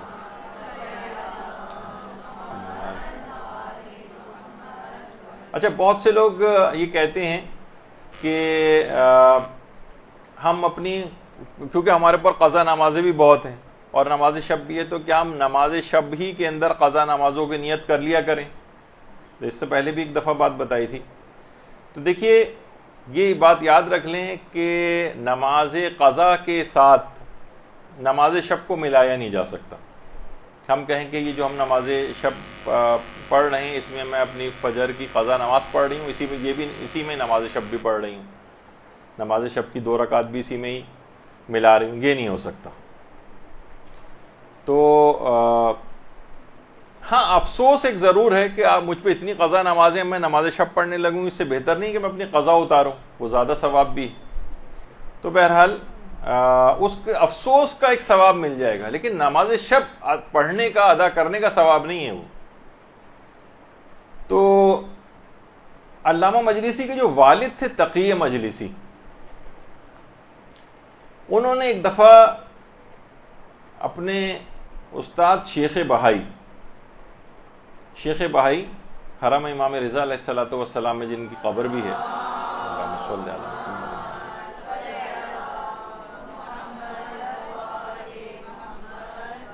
ان سے ایک دفعہ پوچھا کہ میری کچھ نمازیں بھی قضا ہیں، تو کیا میں نماز شب پڑھوں یا نماز قضا پڑھوں؟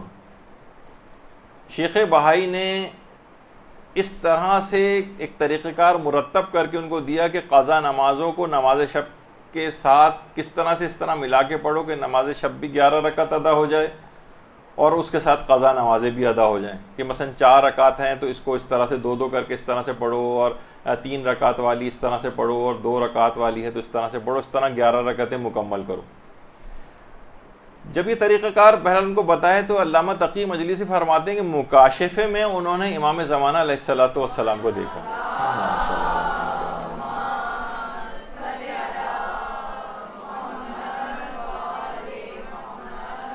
اور امام کی خدمت میں حاضر ہو کر پوچھا کہ کیا میں اس طرح سے اپنی قضا نمازیں پڑھ لیا کروں یا میں نوافل ادا کروں؟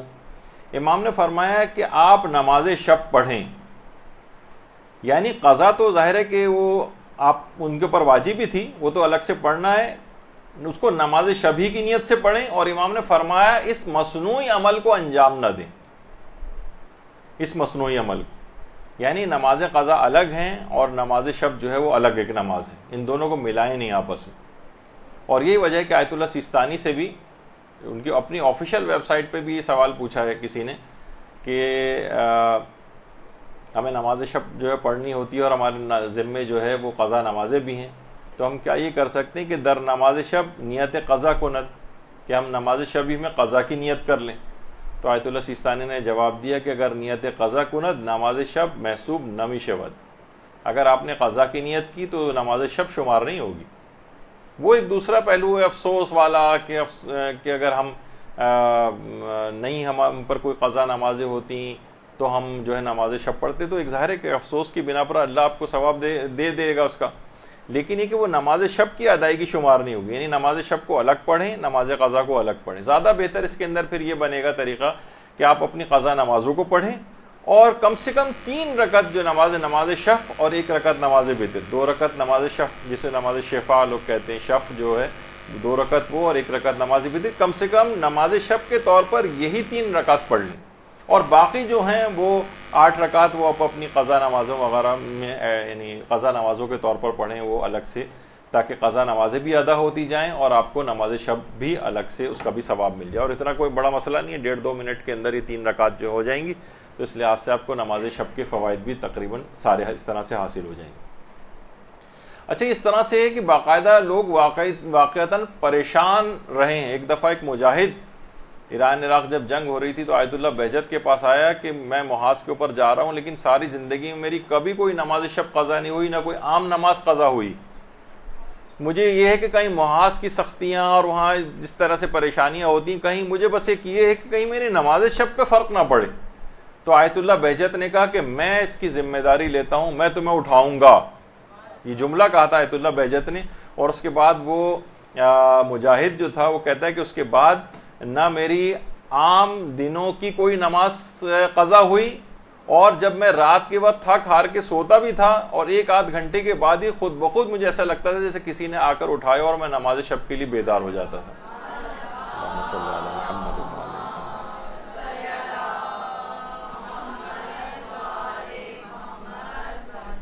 تو عرفا فرماتے ہیں کہ جو شب بیداری ہے اور جو سحر خیزی ہے یہ شب قدر سے سیکھنی چاہیے۔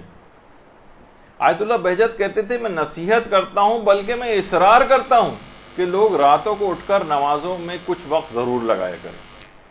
تو نماز شب کے لیے اٹھنا، نماز شب کی پابندی کرنا، یہ آج کی رات اس وقت یہ آئیڈیل رات بنے گی جب واقعی اس بات کا عہد کریں کہ نماز شب پابندی کے ساتھ پڑھیں گے۔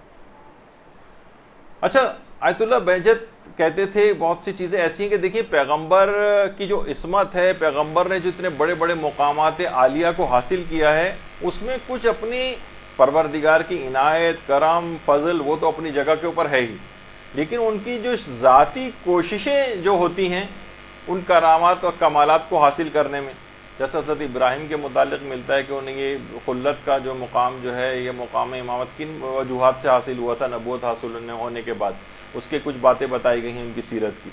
تو آیت اللہ بہجت کہتے تھے پیغمبر نے یہ جو بلند مقامات حاصل کی ہیں وہ چند وجوہات کی بنا پر بھی حاصل کی، یعنی کچھ اضافی اس طرح کی چیزیں کہ عنایت پروردگار کے علاوہ. ان میں ایک چیز یہ تھی، راتوں کو اٹھ کر عبادت کرنا، راتوں سے محبت کرنا، اور سحر خیزی کے ذریعے پیغمبر نے اس مقامات عالیہ کو حاصل کیا ہے. یعنی یہ بھی ایک بہت بڑا ایک فیکٹر ہے پیغمبر کو اتنا بڑا مقام دلوانے میں، راتوں کی محبت عبادت کے لیے، راتوں کو اٹھ کر عبادت کرنا، اور سحر خیزی. سحر خیزی کے متعلق ایک دفعہ میں نے آپ کو بتایا تھا کہ سحر خیزی کا اصل وقت نماز فجر سے تقریباً 2 گھنٹہ پہلے شروع ہوتا ہے. تو بہرحال دیکھیے یہ واقعتاً یہ دیکھا جائے تو یہ تمام چیزیں ایسی ہیں کہ انسان ملتا ہے نا کہ پروردگار عالم تک رسائی ایک ایسا سفر ہے جو رات کی سواری پر سوار ہوئے بغیر طے نہیں ہو سکتا. امام حسن عسکری علیہ السلام فرماتے ہیں.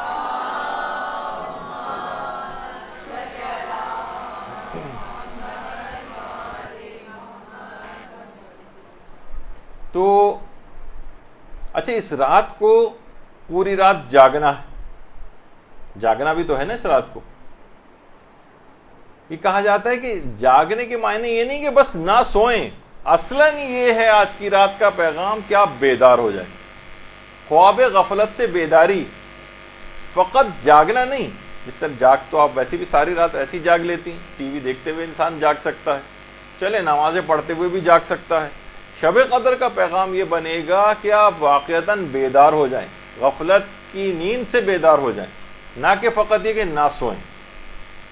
بہت اہم بات ہے یہ، یعنی کب آخر یہ دبیس پردے غفلت کے ہٹیں گے، کب اتنی بڑی ایک چینج، آج کی رات تقدیرات لکھی جانے والی ہیں، ساری زندگی کو آپ اپنی تبدیل کر سکتی ہیں، اور اس کو بالکل ایک سرسری طور پر آپ گزار دیں اور کوئی ارادہ نہ کریں، کوئی عہد نہ کریں. آج کی رات یہ کتنی عجیب بات ہے.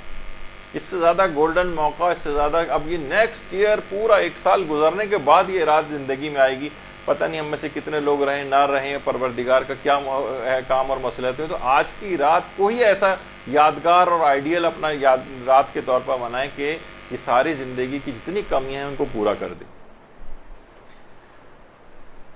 اور یہی وجہ ہے کہ روایت میں بات ملتی ہے، ہمارے 8ویں امام میں جملہ ارشاد فرماتے ہیں اللہم صلی علی محمد و علی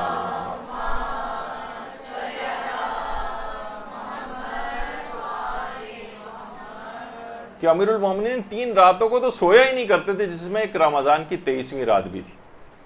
اچھا، بہت سے لوگ فوراً جب آپ کبھی لگاتے ہیں تو فوراً لوگوں کے دماغ میں اور باتیں آنے لگتی ہیں کہ وہ تو سوائے شب ہجرت کبھی سوئے نہیں تھے. نہیں، روایت کے اندر ملتا نہیں ہے کہ سب سے بہتر یعنی نماز شب کب ہے کہ جب کچھ سو کر اٹھا جائے. خود پیغمبر اسلام کے متعلق ملتا ہے کہ پیغمبر ایک ہی رات میں کئی مرتبہ سوتے اور جاگتے تھے، اور جب بھی سو کے تھوڑی تھوڑی دیر سو کے اٹھ جاتے تھے اور عبادت میں مشغول ہو جاتے تھے، پھر سو جاتے تھے، پھر اٹھ کے عبادت میں مشغول ہو جاتے تھے. کئی دفعہ رات میں اس طرح سے ہوتا تھا. ایسا نہیں ہوتا تھا 6 8 10 12 گھنٹے اس طرح ہم لوگ سوتے ہیں، اس طرح سے سوتے ہوئے گزاریں. تو ایسا نہیں کہ امیر المومنین بالکل ہی نہیں سوتے تھے، ایسا نہیں ہے، بلکہ ایک مستحب چیز ہے کہ کچھ مقدار سو کے اٹھ کے پھر نماز شب پڑھی جائے. ہاں، یہ نہیں کہ پوری رات اس طرح سے سوئیں، لیکن اس رات مکمل طور پہ امیر المومنین جاگتے تھے. تو یہ بہت اہم بات ہے. اور دیکھیے آج کی رات جو ہے نا، یہ حقیقتاً یہ ایک غور و فکر کی رات بھی ہے. واقعی انسان اپنی حالت پہ غور کرے، ہر لمحہ وہ موت سے قریب ہو رہا ہے، اب بھی اس نے اپنے آپ کو نہیں صحیح کیا تو اس کا انجام کیا ہوگا، یہ انسان غور و فکر کرنی چاہیے. یہی وجہ ہے کہ آیت اللہ شیخ مرتضیٰ انصاری، شیخ مرتضیٰ انصاری وہ ہیں، یہ شخصیت آپ کے سامنے کہ ان کی کتابیں پڑھے بغیر آج کوئی شخص مجتہد بھی نہیں بن سکتا. شیخ مرتضیٰ انصاری، ان سے کسی نے پوچھا تھا یہ کیسے ہو سکتا ہے کہ ایک ساتھ کا جو غور و فکر ہے وہ پورے سال کی عبادت سے افضل ہو جائے.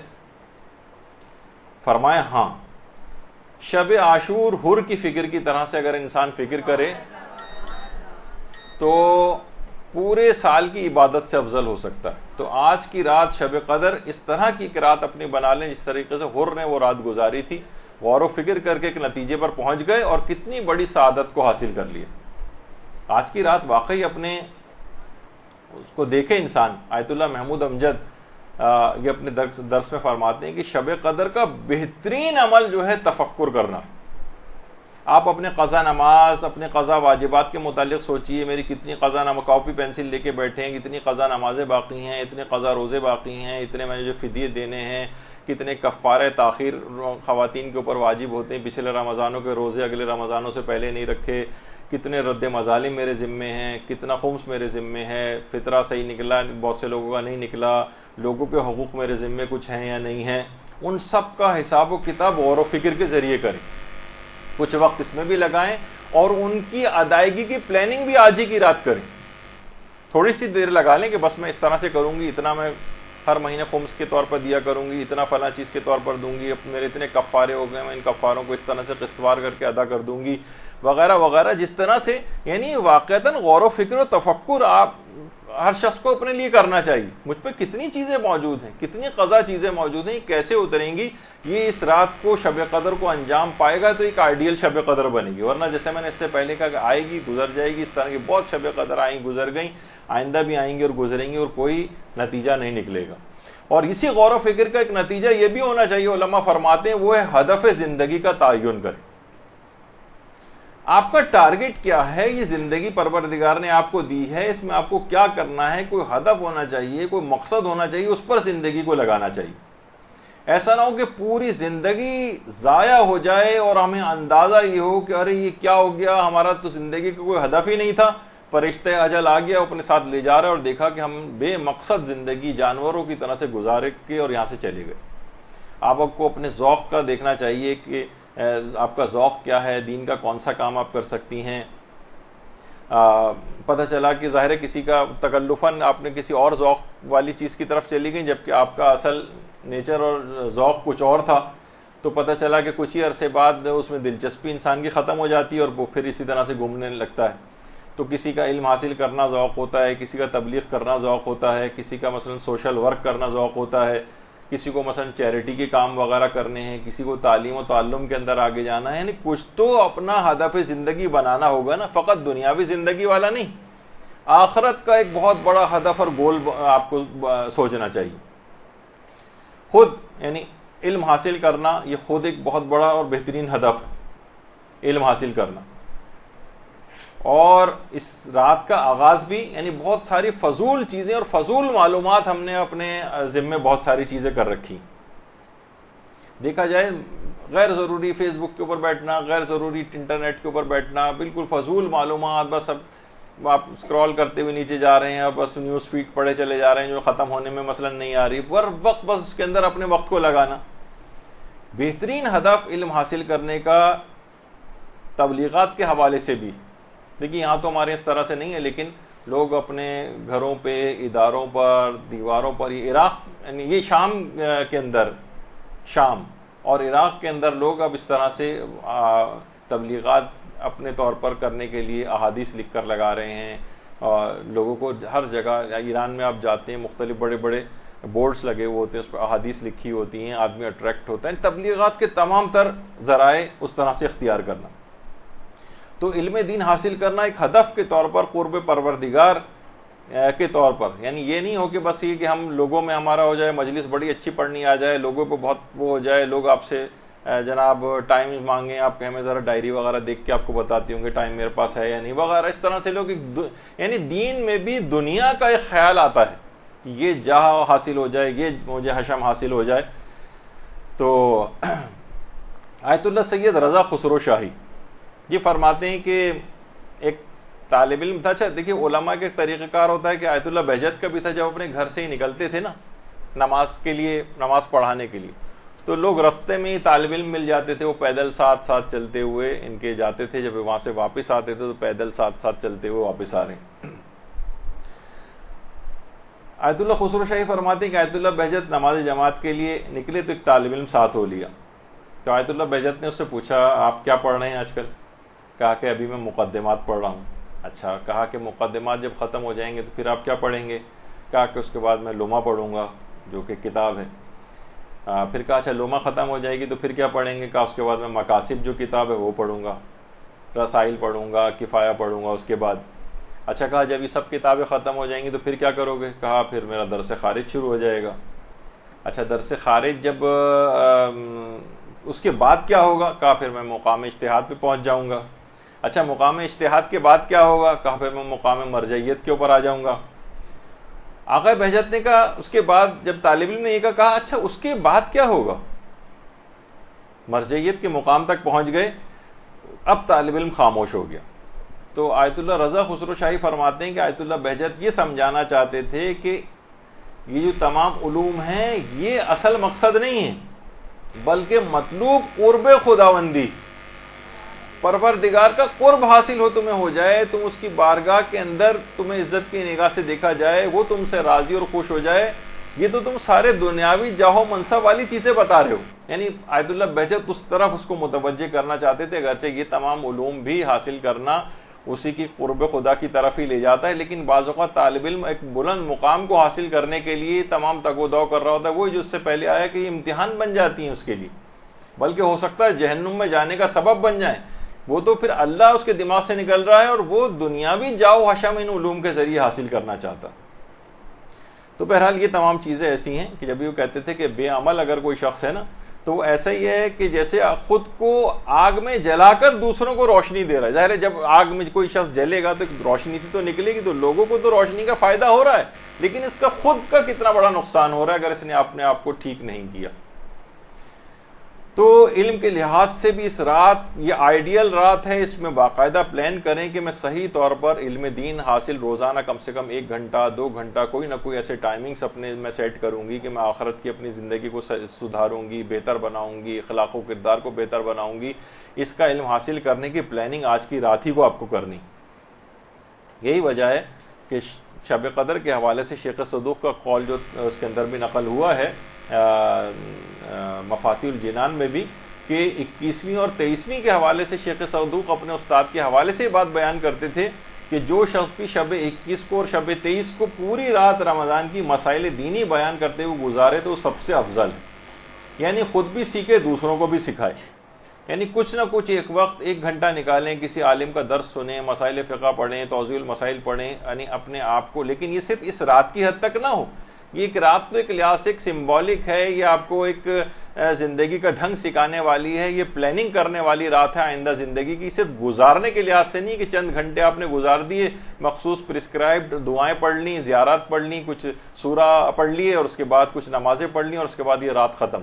نہیں، اس کو پورے سال کے اوپر محیط ہو جانا چاہیے اس رات کو، تو اس کا کچھ فائدہ بنے گا۔ تو شیخ صدوق کی یہ بات، اور روایات کے اندر یہ بات آئی کہ دیکھیں خود ائمہ معصومین علیہم السلام جو ہیں ہمارے، اللہم صلی علی محمد و علی محمد،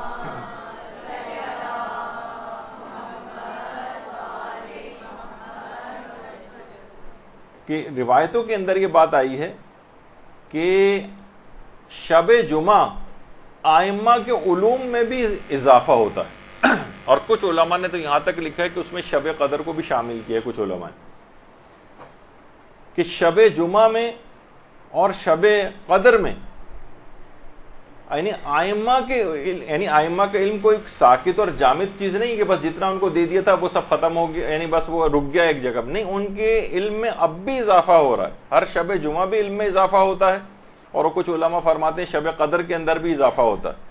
تو شب قدر میں ہمارے ائمہ معصومین کے تو علم میں اضافہ ہو رہا ہے، اور ان کے ماننے والے اس رات کو کوئی بھی علم حاصل نہ کریں، نہ ان کے دل میں علم حاصل کرنے کی کوئی تڑپ پائی جاتی ہو، یعنی یہ کیسے ممکن ہے؟ تو اس رات کو ایسی آئیڈیل رات بنا لیں کہ آج سے ارادہ کر لیجئے گا اسی رات سے کہ مجھے آئندہ زندگی میں کتنا ٹائم دینا ہے علم دین کو، ورنہ تو دیکھیے وقت آئے گا گزرے گا، قیامت تک لوگ اسی طرح آئیں گے جائیں گے، اور حضرت آدم سے لے کر اب تک لوگ کتنے آئے اور گئے۔ تو بہرحال جو صاحبان علم ہیں، جو علم رکھنے والے ہیں، وہی زندہ رہتے ہیں، اور بعد تک ان کا آپ دیکھیں کتنے علماء کا تذکرہ جو قبروں کے اندر پہنچ گئے ہیں، لیکن بار بار ہم ان کا تذکرہ لے کر آ رہے ہیں۔ تو یہی وجہ ہے کہ آج کی رات خاص طور پر اس کا عہد کیجیے گا کہ مجھے کتنا علم حاصل کرنا ہے اور علم دین حاصل کرنے میں مجھے کتنے اپنے وقت کو لگانا ہے.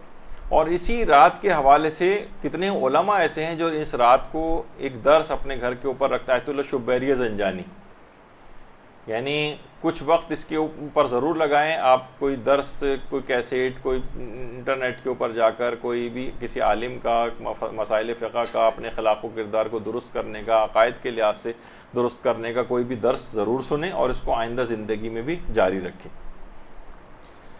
اچھا، یہاں پر ہوتا یہ ہے کہ لوگ عام طور پر علماء کے پاس، دیکھیے علماء کے پاس جانا ایک ایسی چیز ہے کہ لوگ عام طور پر جاتے بھی ہیں نا تو فضول بحثوں کے اندر علماء کو لگا دیتے ہیں، یا ان سے دوسرے عالموں کی غیبتیں شروع کر دیتے ہیں، یا مثلا سیاسی باتیں شروع کر دیتے ہیں. تو ان سے کوئی استفادہ، علم کے لحاظ سے استفادہ جو ہونا چاہیے وہ لوگ کم کرتے ہیں. ابھی جن کا ذکر ہو رہا تھا آیت اللہ رضا خسرو شاہی کا، وہ فرماتے ہیں کہ میں ایک دفعہ گزر رہا تھا تو دیکھا کہ علامہ تقی جعفری وہ آیت اللہ بہجت سے ملاقات کر کے واپس آ رہے ہیں. میں جب ان سے ملا تو وہ کہنے لگے میں آیت اللہ بہجت سے ملاقات کی ہے، اور وہیں کھڑے کھڑے کہنے لگے کہ روایت میں ہے کہ جو 40 دن تک کسی بھی عالم سے ملاقات نہ کرے ماتا قلبہ، اس کا دل مردہ ہو جاتا ہے. اچھا، روایت میں بھی یہ بات آئی، بہار الانوار کی جو پہلی جلد ہے کہ زیارت العلماء احب الی اللہ من 70 طوافا حول البیت، یعنی علماء کی زیارت یا ان سے ملاقات اللہ کو خانہ کعبہ کے گرد 70 طواف سے زیادہ محبوب ہے. اچھا، اب علماء سے ملاقات آپ خود سوچیں گے، اب کہ یعنی خواتین ہیں وہ علماء سے ملاقات کیسے کریں؟ بھائی یہی ان سے ملاقات کے معنی کسب فیض کرنا، یعنی آپ ان کے درس آپ سن سکتی ہیں، آپ عالموں کی لکھی ہوئی کتابیں پڑھ سکتی ہیں. یہ ایسا ہی ہے جیسے آپ نے ان سے ملاقات کر لی، یعنی ان سے فیض کو آپ نے حاصل کر لیا. تو وہ کہتے تھے کہ یعنی اتنی زیادہ اس بات کی ضرورت ہے تو انسان علم اپنا حاصل کرے، آج کی رات کو ہدف بنائے تاکہ میں بھی کسی علم کے لحاظ سے پروردگار کے نزدیک کوئی مقام حاصل کر سکوں. اچھا، یہ سارے اعمال کیے جا رہے ہوں اور اپنے زمانے کے امام کو یاد نہ کیا جائے.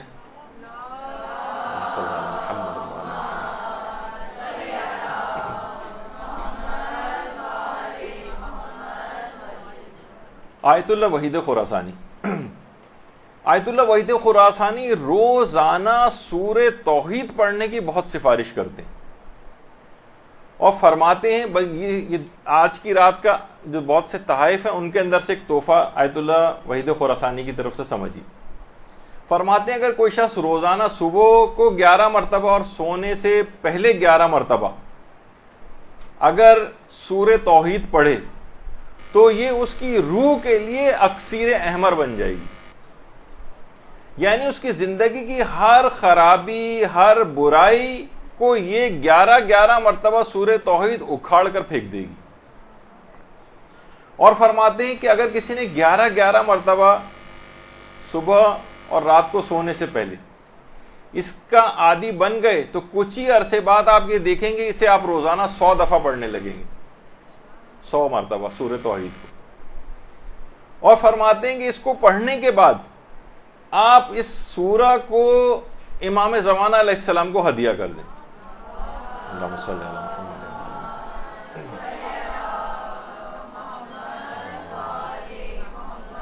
اچھا، فرماتے ہیں کہ تمام جتنی بھی شیعہ روایات ہیں، جتنی بھی سنی روایات ہیں، ان میں یہ بات آئی ہے کہ ایک بار بھی اگر کوئی شخص سورہ توحید پڑھتا ہے تو اسے ثلث قرآن پڑھنے کا ثواب ملتا ہے، 1/3 قرآن. اور اسی طریقے سے ثلث انجیل پڑھنے کا ثواب ملتا ہے، ثلث زبور پڑھنے کا، ثلث توریت پڑھنے کا، یعنی یہ 1/3. اور اگر کسی نے 3 مرتبہ سورہ توحید کو پڑھ لیا تو گویا تمام آسمانی کتابوں کو، جو غیر محرف آسمانی کتابیں، ان سب کی تلاوت کا ثواب 3 دفعہ سورہ توحید پڑھنے سے حاصل ہو جاتا ہے. تو آج کی رات کو اس طرح سے اس کو آئیڈیل اور بابرکت بنا لیں کہ عہد کریں کہ روزانہ 11 مرتبہ صبح اور 11 مرتبہ شام کو پڑھنے کے بعد اس کو میں ہدیہ کروں گی امام زمانہ علیہ السلام کو. وہ کیا فرماتے ہیں آپ کی روح کے لیے اکسیر احمر بن جائے گی. زندگی کی ہر خرابی، برائی اور کمی وہ اکھاڑ کر آپ کی زندگی سے نکال کر پھینک دے گی یہ سورہ توحید. ایک تو یہ ہے، فرماتے ہیں کہ اس کا آیت اللہ وحید خراسانی فرماتے ہیں کہ سورے کا امام زمانہ کو ہدیہ کرنے کا بالکل ایک خاص اثر ہے، جو بہت کم سوروں کو ایسا اثر حاصل ہے کہ جو خاص طور پر سورہ توحید کو امام زمانہ کو ہدیہ کرنے کا اثر ہے۔ فرماتے ہیں کہ اس کو ہدیہ کرنے کا فائدہ یہ ہے کہ یہ ہدیہ کبھی امام زمانہ کی بارگاہ سے رد نہیں ہوتا۔ اللہم صلی علی محمد وعلی محمد۔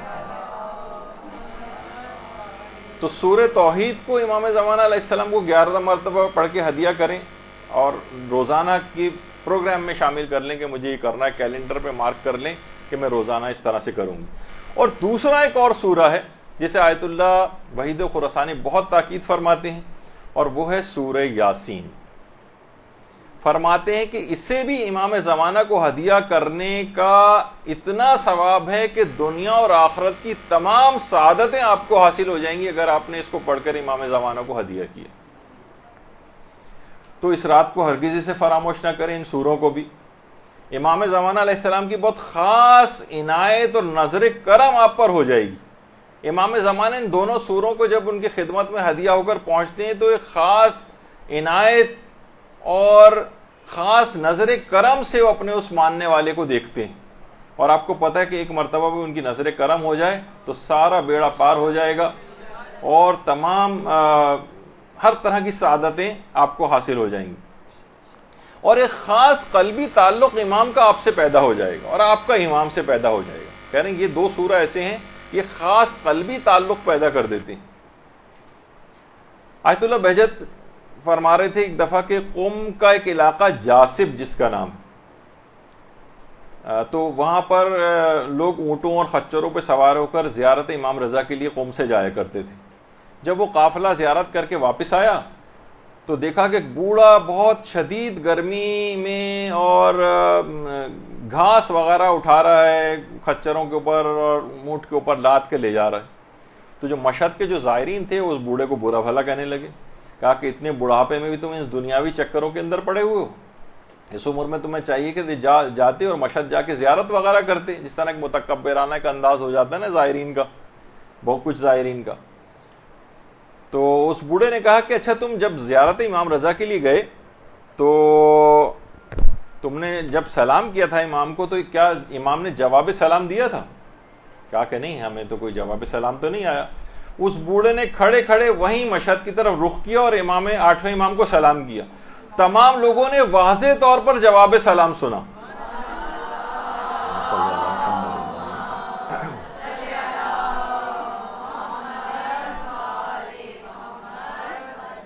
واضح طور پر۔ تو دیکھیے اگر قلبی تعلق پیدا ہو جائے تو آپ امام زمانوں کو سلام کریں گی، وہاں سے جواب بھی سن سکتی ہیں۔ اگر مادیات کی اور گناہوں کے دبیس پردوں کو اور ہٹا دیں تو بہت سے ایسے افراد کے جس کو بظاہر لوگ اس کی مذمت کر رہے تھے لیکن قلبی تعلق امام سے اس کا پیدا ہوا تھا۔ تو یہ چیزیں ایسی ہیں کہ یہ دو سورہ خاص طور پر امام زمانہ کو ہدیہ کرنے سے خاص تعلق ان کا آپ سے اور آپ کا امام سے پیدا ہو جائے گا۔ دوسری ایک اور چیز آیت اللہ وحید خراسانی فرماتے ہیں کہ کم سے کم 2 قرآن رمضان میں ضرور ختم کرنے چاہیے، اور ان میں ایک کا ہدیہ حضرت امیر المومنین کو اور ایک امام زمانہ علیہ الصلوۃ والسلام کو کیا جائے۔ درود بھیجیے محمد صلی اللہ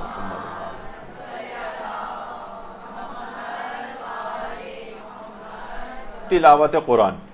تلاوت قرآن بھی روزانہ کے ہدف میں کچھ نہ کچھ ضرور شامل کریں۔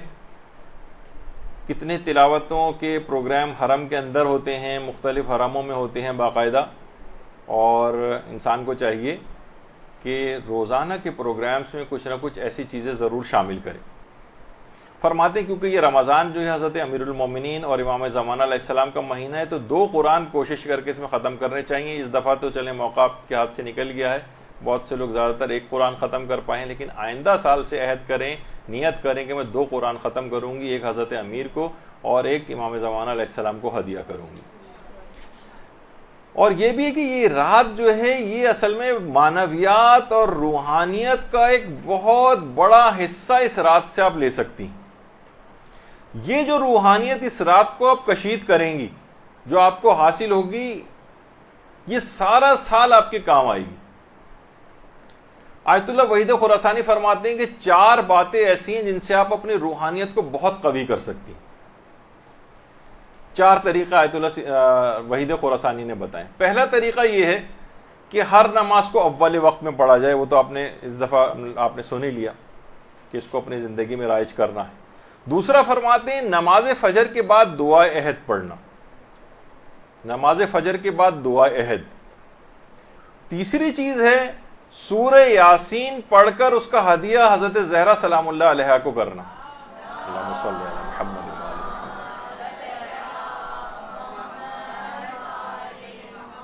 اور چوتھی چیز یہ ہے کہ قرآن کی کچھ مقدار کو پڑھ کر خواہ وہ 5 آیات ہی کیوں نہ ہوں امام زمانہ علیہ السلام کو ہدیہ کرنا.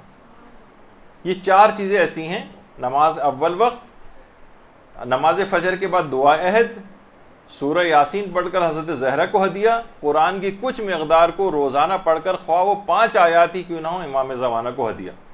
فرماتے ہیں معنویات اور روحانیت کے خزانے اس کو مل جائیں گے. اتنی اہم چیز ہے. اور ایک بہت اہم چیز ہے جس سے اپنے آپ کو بچانا ہے. یہ آپ کی روحانیت جتنی بھی آپ حاصل کر لیں گے اس کے آگے ایک بہت بڑی رکاوٹ ہے. وہ آیت اللہ علی آقا قاضی نے بتائی ہے کہ جب تک لوگوں کے حقوق آپ کی گردن کے اوپر ہیں، باب روحانیت، باب قرب خدا اور باب معرفت یہ کبھی آپ کے لیے کھل نہیں سکتے. لوگوں کے حق اگر آپ کی گردن پہ، مثلا کچھ اموال ایسے ہیں جو آپ نے لوگوں کے لے رکھے ہیں، واپس نہیں کر رہی. کچھ قرضے آپ نے ایسے لیے ہوئے ہیں کہ استطاعت ہے واپس کرنے کی لیکن پھر بھی واپس نہیں کرتے. لوگ عام طور پر لے کے کھا جاتے ہیں. کوئی کسی کی چیز ہے وہ لے کے واپس نہیں کی ہے. فرماتے ہیں جب تک لوگوں کے اموال اور حقوق کو ادا نہیں کرو گے، روحانیت میں سے کچھ تم کو نہیں ملے گا. کیونکہ یہ تمام چیزیں اللہ کی ملکیت ہیں، لیکن وہ لوگوں کے اذن کے اوپر موقوف کر دیے. لوگوں کو راضی کرنا پڑے گا تو پھر لے سکتے ہو ان کے اموال سے کچھ. اور اگر تم نے ان کو راضی کیے بغیر ان کے کچھ مال لے کے رکھا ہوا ہے، واپس نہیں کر رہے ہو، تو یہ باب معرفت، باب قرب خداوندی تم کو کبھی نصیب نہیں ہوگا. اور ایک بہت ہی اہم ترین نسخہ یہ بھی آج کی رات کی آپ تحائف میں سے قرار دے لیں. آیت اللہ علی آقا قاضی فرماتے تھے کہ اس سے بہترین اور آسان نسخہ روحانیت کو حاصل کرنے کے لیے جو ہر شخص کے ہاتھ میں ہے اور سب کے سب افراد کو اس پر دسترس حاصل ہے. یعنی یہ نہیں بہت سے لوگ ہوتے ہیں نا کہ کچھ کے لیے علم چاہیے ہوتا ہے، کچھ کے لیے تقویٰ چاہیے ہوتا ہے، کچھ کے لیے بہت ساری چیزیں چاہیے.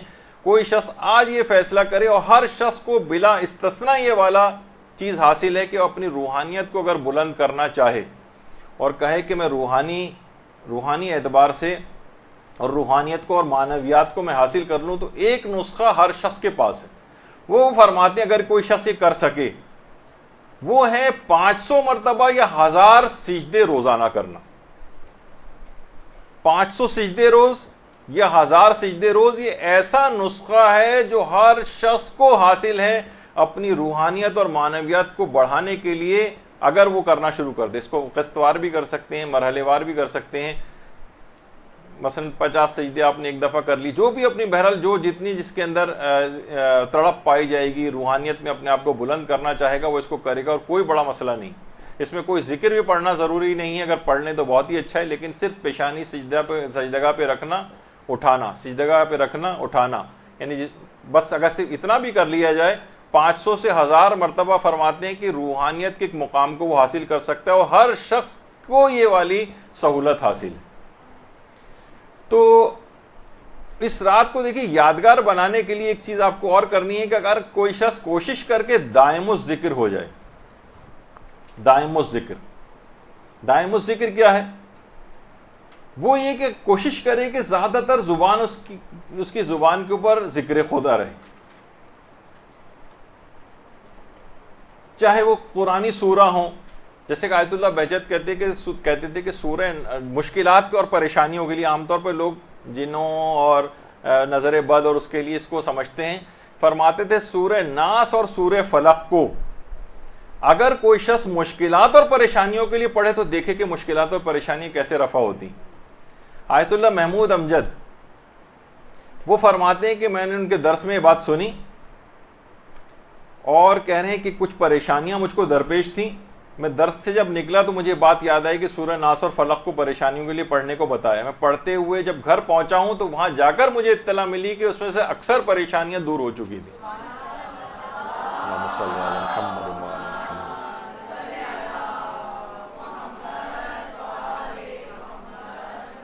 تو ہر وقت زبان کے اوپر ذکر خدا ذکر خدا ذکر خدا. یہی وجہ ہے کہ جو تسبیح موجودات ہیں، یعنی آپ کی جو تسبیح ہے وہ کائنات کی ہر چیز تسبیح کر رہی، ہر چیز تسبیح کر رہی. آیت اللہ محمد حسین طباطبائی فرماتے تھے کہ مثلا یہ دیواریں ہیں، یہ دروازے ہیں، اس کے اندر جو مثلا لوہا لگا ہوا ہے، اس کے اندر جو سیمنٹ اور بجری ہے، ایک ایک ذرہ خدا کی تسبیح کر رہا. تو یہ سب خدا کی تسبیح میں لگے ہوئے ہیں. تو جس وقت آپ بھی تسبیح کرنے لگتے ہیں تو آپ کی تسبیح تسبیح موجودات کے ساتھ ہم آہنگ ہو جاتی، اور تمام مشکلات اور پریشانیاں، آپ کی روحانیت کے اندر جتنی کمی ہے، یہ سب دور ہونے لگتی. تو کوشش کریں کہ اس رات دائم الذکر بن جائے، یعنی نیت کریں کہ میں اکثر و بیشتر اپنے روزانہ کے اذکار ایسے بنائیں، باقاعدہ ایک کاپی مینٹین کریں کہ آج مجھے یہ تسبیح، یہ ذکر خدا، یہ نام خدا، یہ اسم خدا، اس کی تلاوت کرنی ہے، اتنی بار کرنی ہے. تو پھر اس کے بعد جب وہ اتنا زیادہ، جب آدمی دائم الذکر ہو جاتا ہے نا، تو پھر وہ ہر وقت اپنے آپ کو محضر خدا کے اندر دیکھتا ہے، اللہ کی بارگاہ میں گویا موجود ہے. جب اللہ کی بارگاہ میں اپنے آپ کو ہر وقت پائے گا تو پھر وہ گناہ کی طرف نہیں جائے گا. یہ ایک خصوصیت اس کے اندر ہے کہ انسان پھر گناہ کی طرف نہیں جاتا ہے. اور یہی وجہ ہے کہ ہمارے علماء میں مرزا مہدی آشتیانی، یہ اتنے دائم الذکر تھے، یہ والی صلاحیت ان کے اندر پیدا ہو گئی تھی ہر وقت ذکر خدا کی، کہ جس وقت ان کی حالت احتضار آئی تھی تو اس وقت بھی یا رحمان و یا رحیم، یا رحمان و یا رحیم کا ورد کر رہے تھے. اور تیسری دفعہ ذکر کے بعد ہی ان کی روح عالم بالا کی طرف پرواز کر گئی تھی. یعنی دائم الذکر ہونے کا ایک فائدہ یہ ہے کہ انسان کے مرتے وقت بھی ذکر خدا اس کی زبان کے اوپر رہتا. اچھا، اسی طریقے سے باقاعدہ آیت اللہ عبد الحسین الامینی جو صاحب غدیر ہیں، انہوں نے بھی یہ بات لکھی ہے اپنی کتاب کے اندر کہ شیخ علی فومنی رشتی، یہ ایک عالم گزرے ہیں، تصویر اتنی زیادہ ان کی واضح نہیں ہے لیکن بہرحال، تو یہ وجہت وجہیہ للذی فطر السماوات والارض والی قرآنی آیت پڑھتے ہوئے جان آفریں کے سپرد کی. یعنی اگر دائم الذکر انسان ہو جائے تو آخری کلمہ زبان پر اس کے لازمی طور پر ذکر خدا ہوتا ہے. دیکھیے علماء اتنے بابرکت اور بافضیلت ہو جاتے ہیں، کتنے ایسے مشکل حالات بھی ان کے اوپر آتے ہیں. ملا محسن ملائری ایک عالم گزرے فرماتے ہیں کہ میرے والد سناتے تھے کہ آیت اللہ کاظم یزدی جو صاحب عروہ کہلاتے ہیں، عروۃ الوثقی جن کی کتاب ہے جس پہ سارے علماء حاشیے لکھتے ہیں، کہہ رہے ہیں ہر وقت ذکر خدا میں زبان مشغول رہتی تھی، انتہائی مقدس عالم دین تھے. یہ خود ان کے والد فرماتے ہیں ایک دفعہ آیت اللہ کاظم یزدی حرم امیر المومنین میں دعائے سماعت کی تلاوت کر رہے تھے. تو مشروطہ کی تحریک اس زمانے میں چل رہی تھی. ایک طالب علم تھا، وہ بہت ہی زیادہ، بہت سے لوگ ہوتے ہیں نا سیاسی تحریکوں کے اندر بہت جذباتی ہو جاتے ہیں. حرم امیر المومنین کاظم یزدی بیٹھے ہوئے ہیں، وہ طالب علم آیا اور جلتا ہوا سیگار ان کی گردن کی پشت پہ لگا کے چلا گیا. کاظم یزدی نے صرف ایک نگاہ اٹھا کر اس نوجوان کو دیکھا اور منہ سے کچھ بھی نہیں کہا. کہہ رہے کچھ ہی دن بعد ہم نے دیکھا کہ وہ طالب علم کے اسی ہاتھ میں ایک پھوڑا سا نمودار ہوا اور اس کے بعد پورا ہاتھ کاٹنا پڑ گیا. تو دیکھیے جو اس قسم کے افراد ہیں نا، یہ بڑے کرامتوں والے، فضیلتوں والے، مستجاب الدعوات، اور کچھ کہا بھی نہیں، صرف صبر کیا، اور اس صبر کا نتیجہ اس ظلم کا کیا نکلا کہ وہ پورا ہاتھ کاٹنا پڑ گیا. اور اس لحاظ سے خاص طور پر اس رات کو ایک زیارت آپ کو فراموش نہیں کرنی ہے، اور وہ زیارت عاشورہ ہے، کیونکہ یہ تمام حاجات کی قبولیت کے لیے اور بارگاہ خداوندی سے کوئی شخص نا امید نہیں لوٹے گا. روایت میں یہ بات آئی، اور خدا نے اپنی عزت و جلال کی قسم کھائی کہ جو بھی اس زیارت کو اور اس دعا کو جو اس کے ساتھ پڑھی جاتی ہے پڑھے گا تو اس کی تمام حاجات قبول کی جائیں گی. یہی وجہ ہے کہ ہمارے علماء میں آیت اللہ شیخ حسین غروی اصفہانی کمپانی، انہوں نے باقاعدہ دعا کی تھی کہ پروردگار موت سے پہلے حالت احتضار میں میری زبان پر آخری کلمہ زیارت عاشورہ ہو. اور کہہ رہے ہیں جب حالت احتضار آئی تو شیخ حسین غروی اصفہانی کمپانی نے پوری زیارت عاشورہ پڑھی اور زیارت عاشورہ کے پڑھتے ہی ان کا انتقال ہو گیا، دعا قبول ہوئی ان کی. اسی درود بھیجیے محمد علیہ محمد صلی اللہ علیہ وسلم. اسی طریقے سے مفاتی کی جو دعائیں ہیں وہ آپ پڑھیں. بہت سی شب قدر کی خاص دعائیں ہیں. آیت اللہ بہجت مفاتی کو بطور کل بھی جو ہے معتبر خیال کرتے تھے. البتہ باقی علماء کہتے ہیں رجاء مطلوبیت کی نیت سے ساری دعائیں مفاتی کی پڑھی جا سکتی ہیں. اور اس رات کوشش یہ کریں خاص طور پہ اس رات کوئی ایک گناہ بھی نہ ہونے پائے، کوئی گناہ نہیں ہونے پائے. اور اگر آپ کو کبھی کوئی گناہ، آپ کو اپنا سابقہ کوئی گناہ یاد آ جائے تو فوراً توبہ کر لینی چاہیے.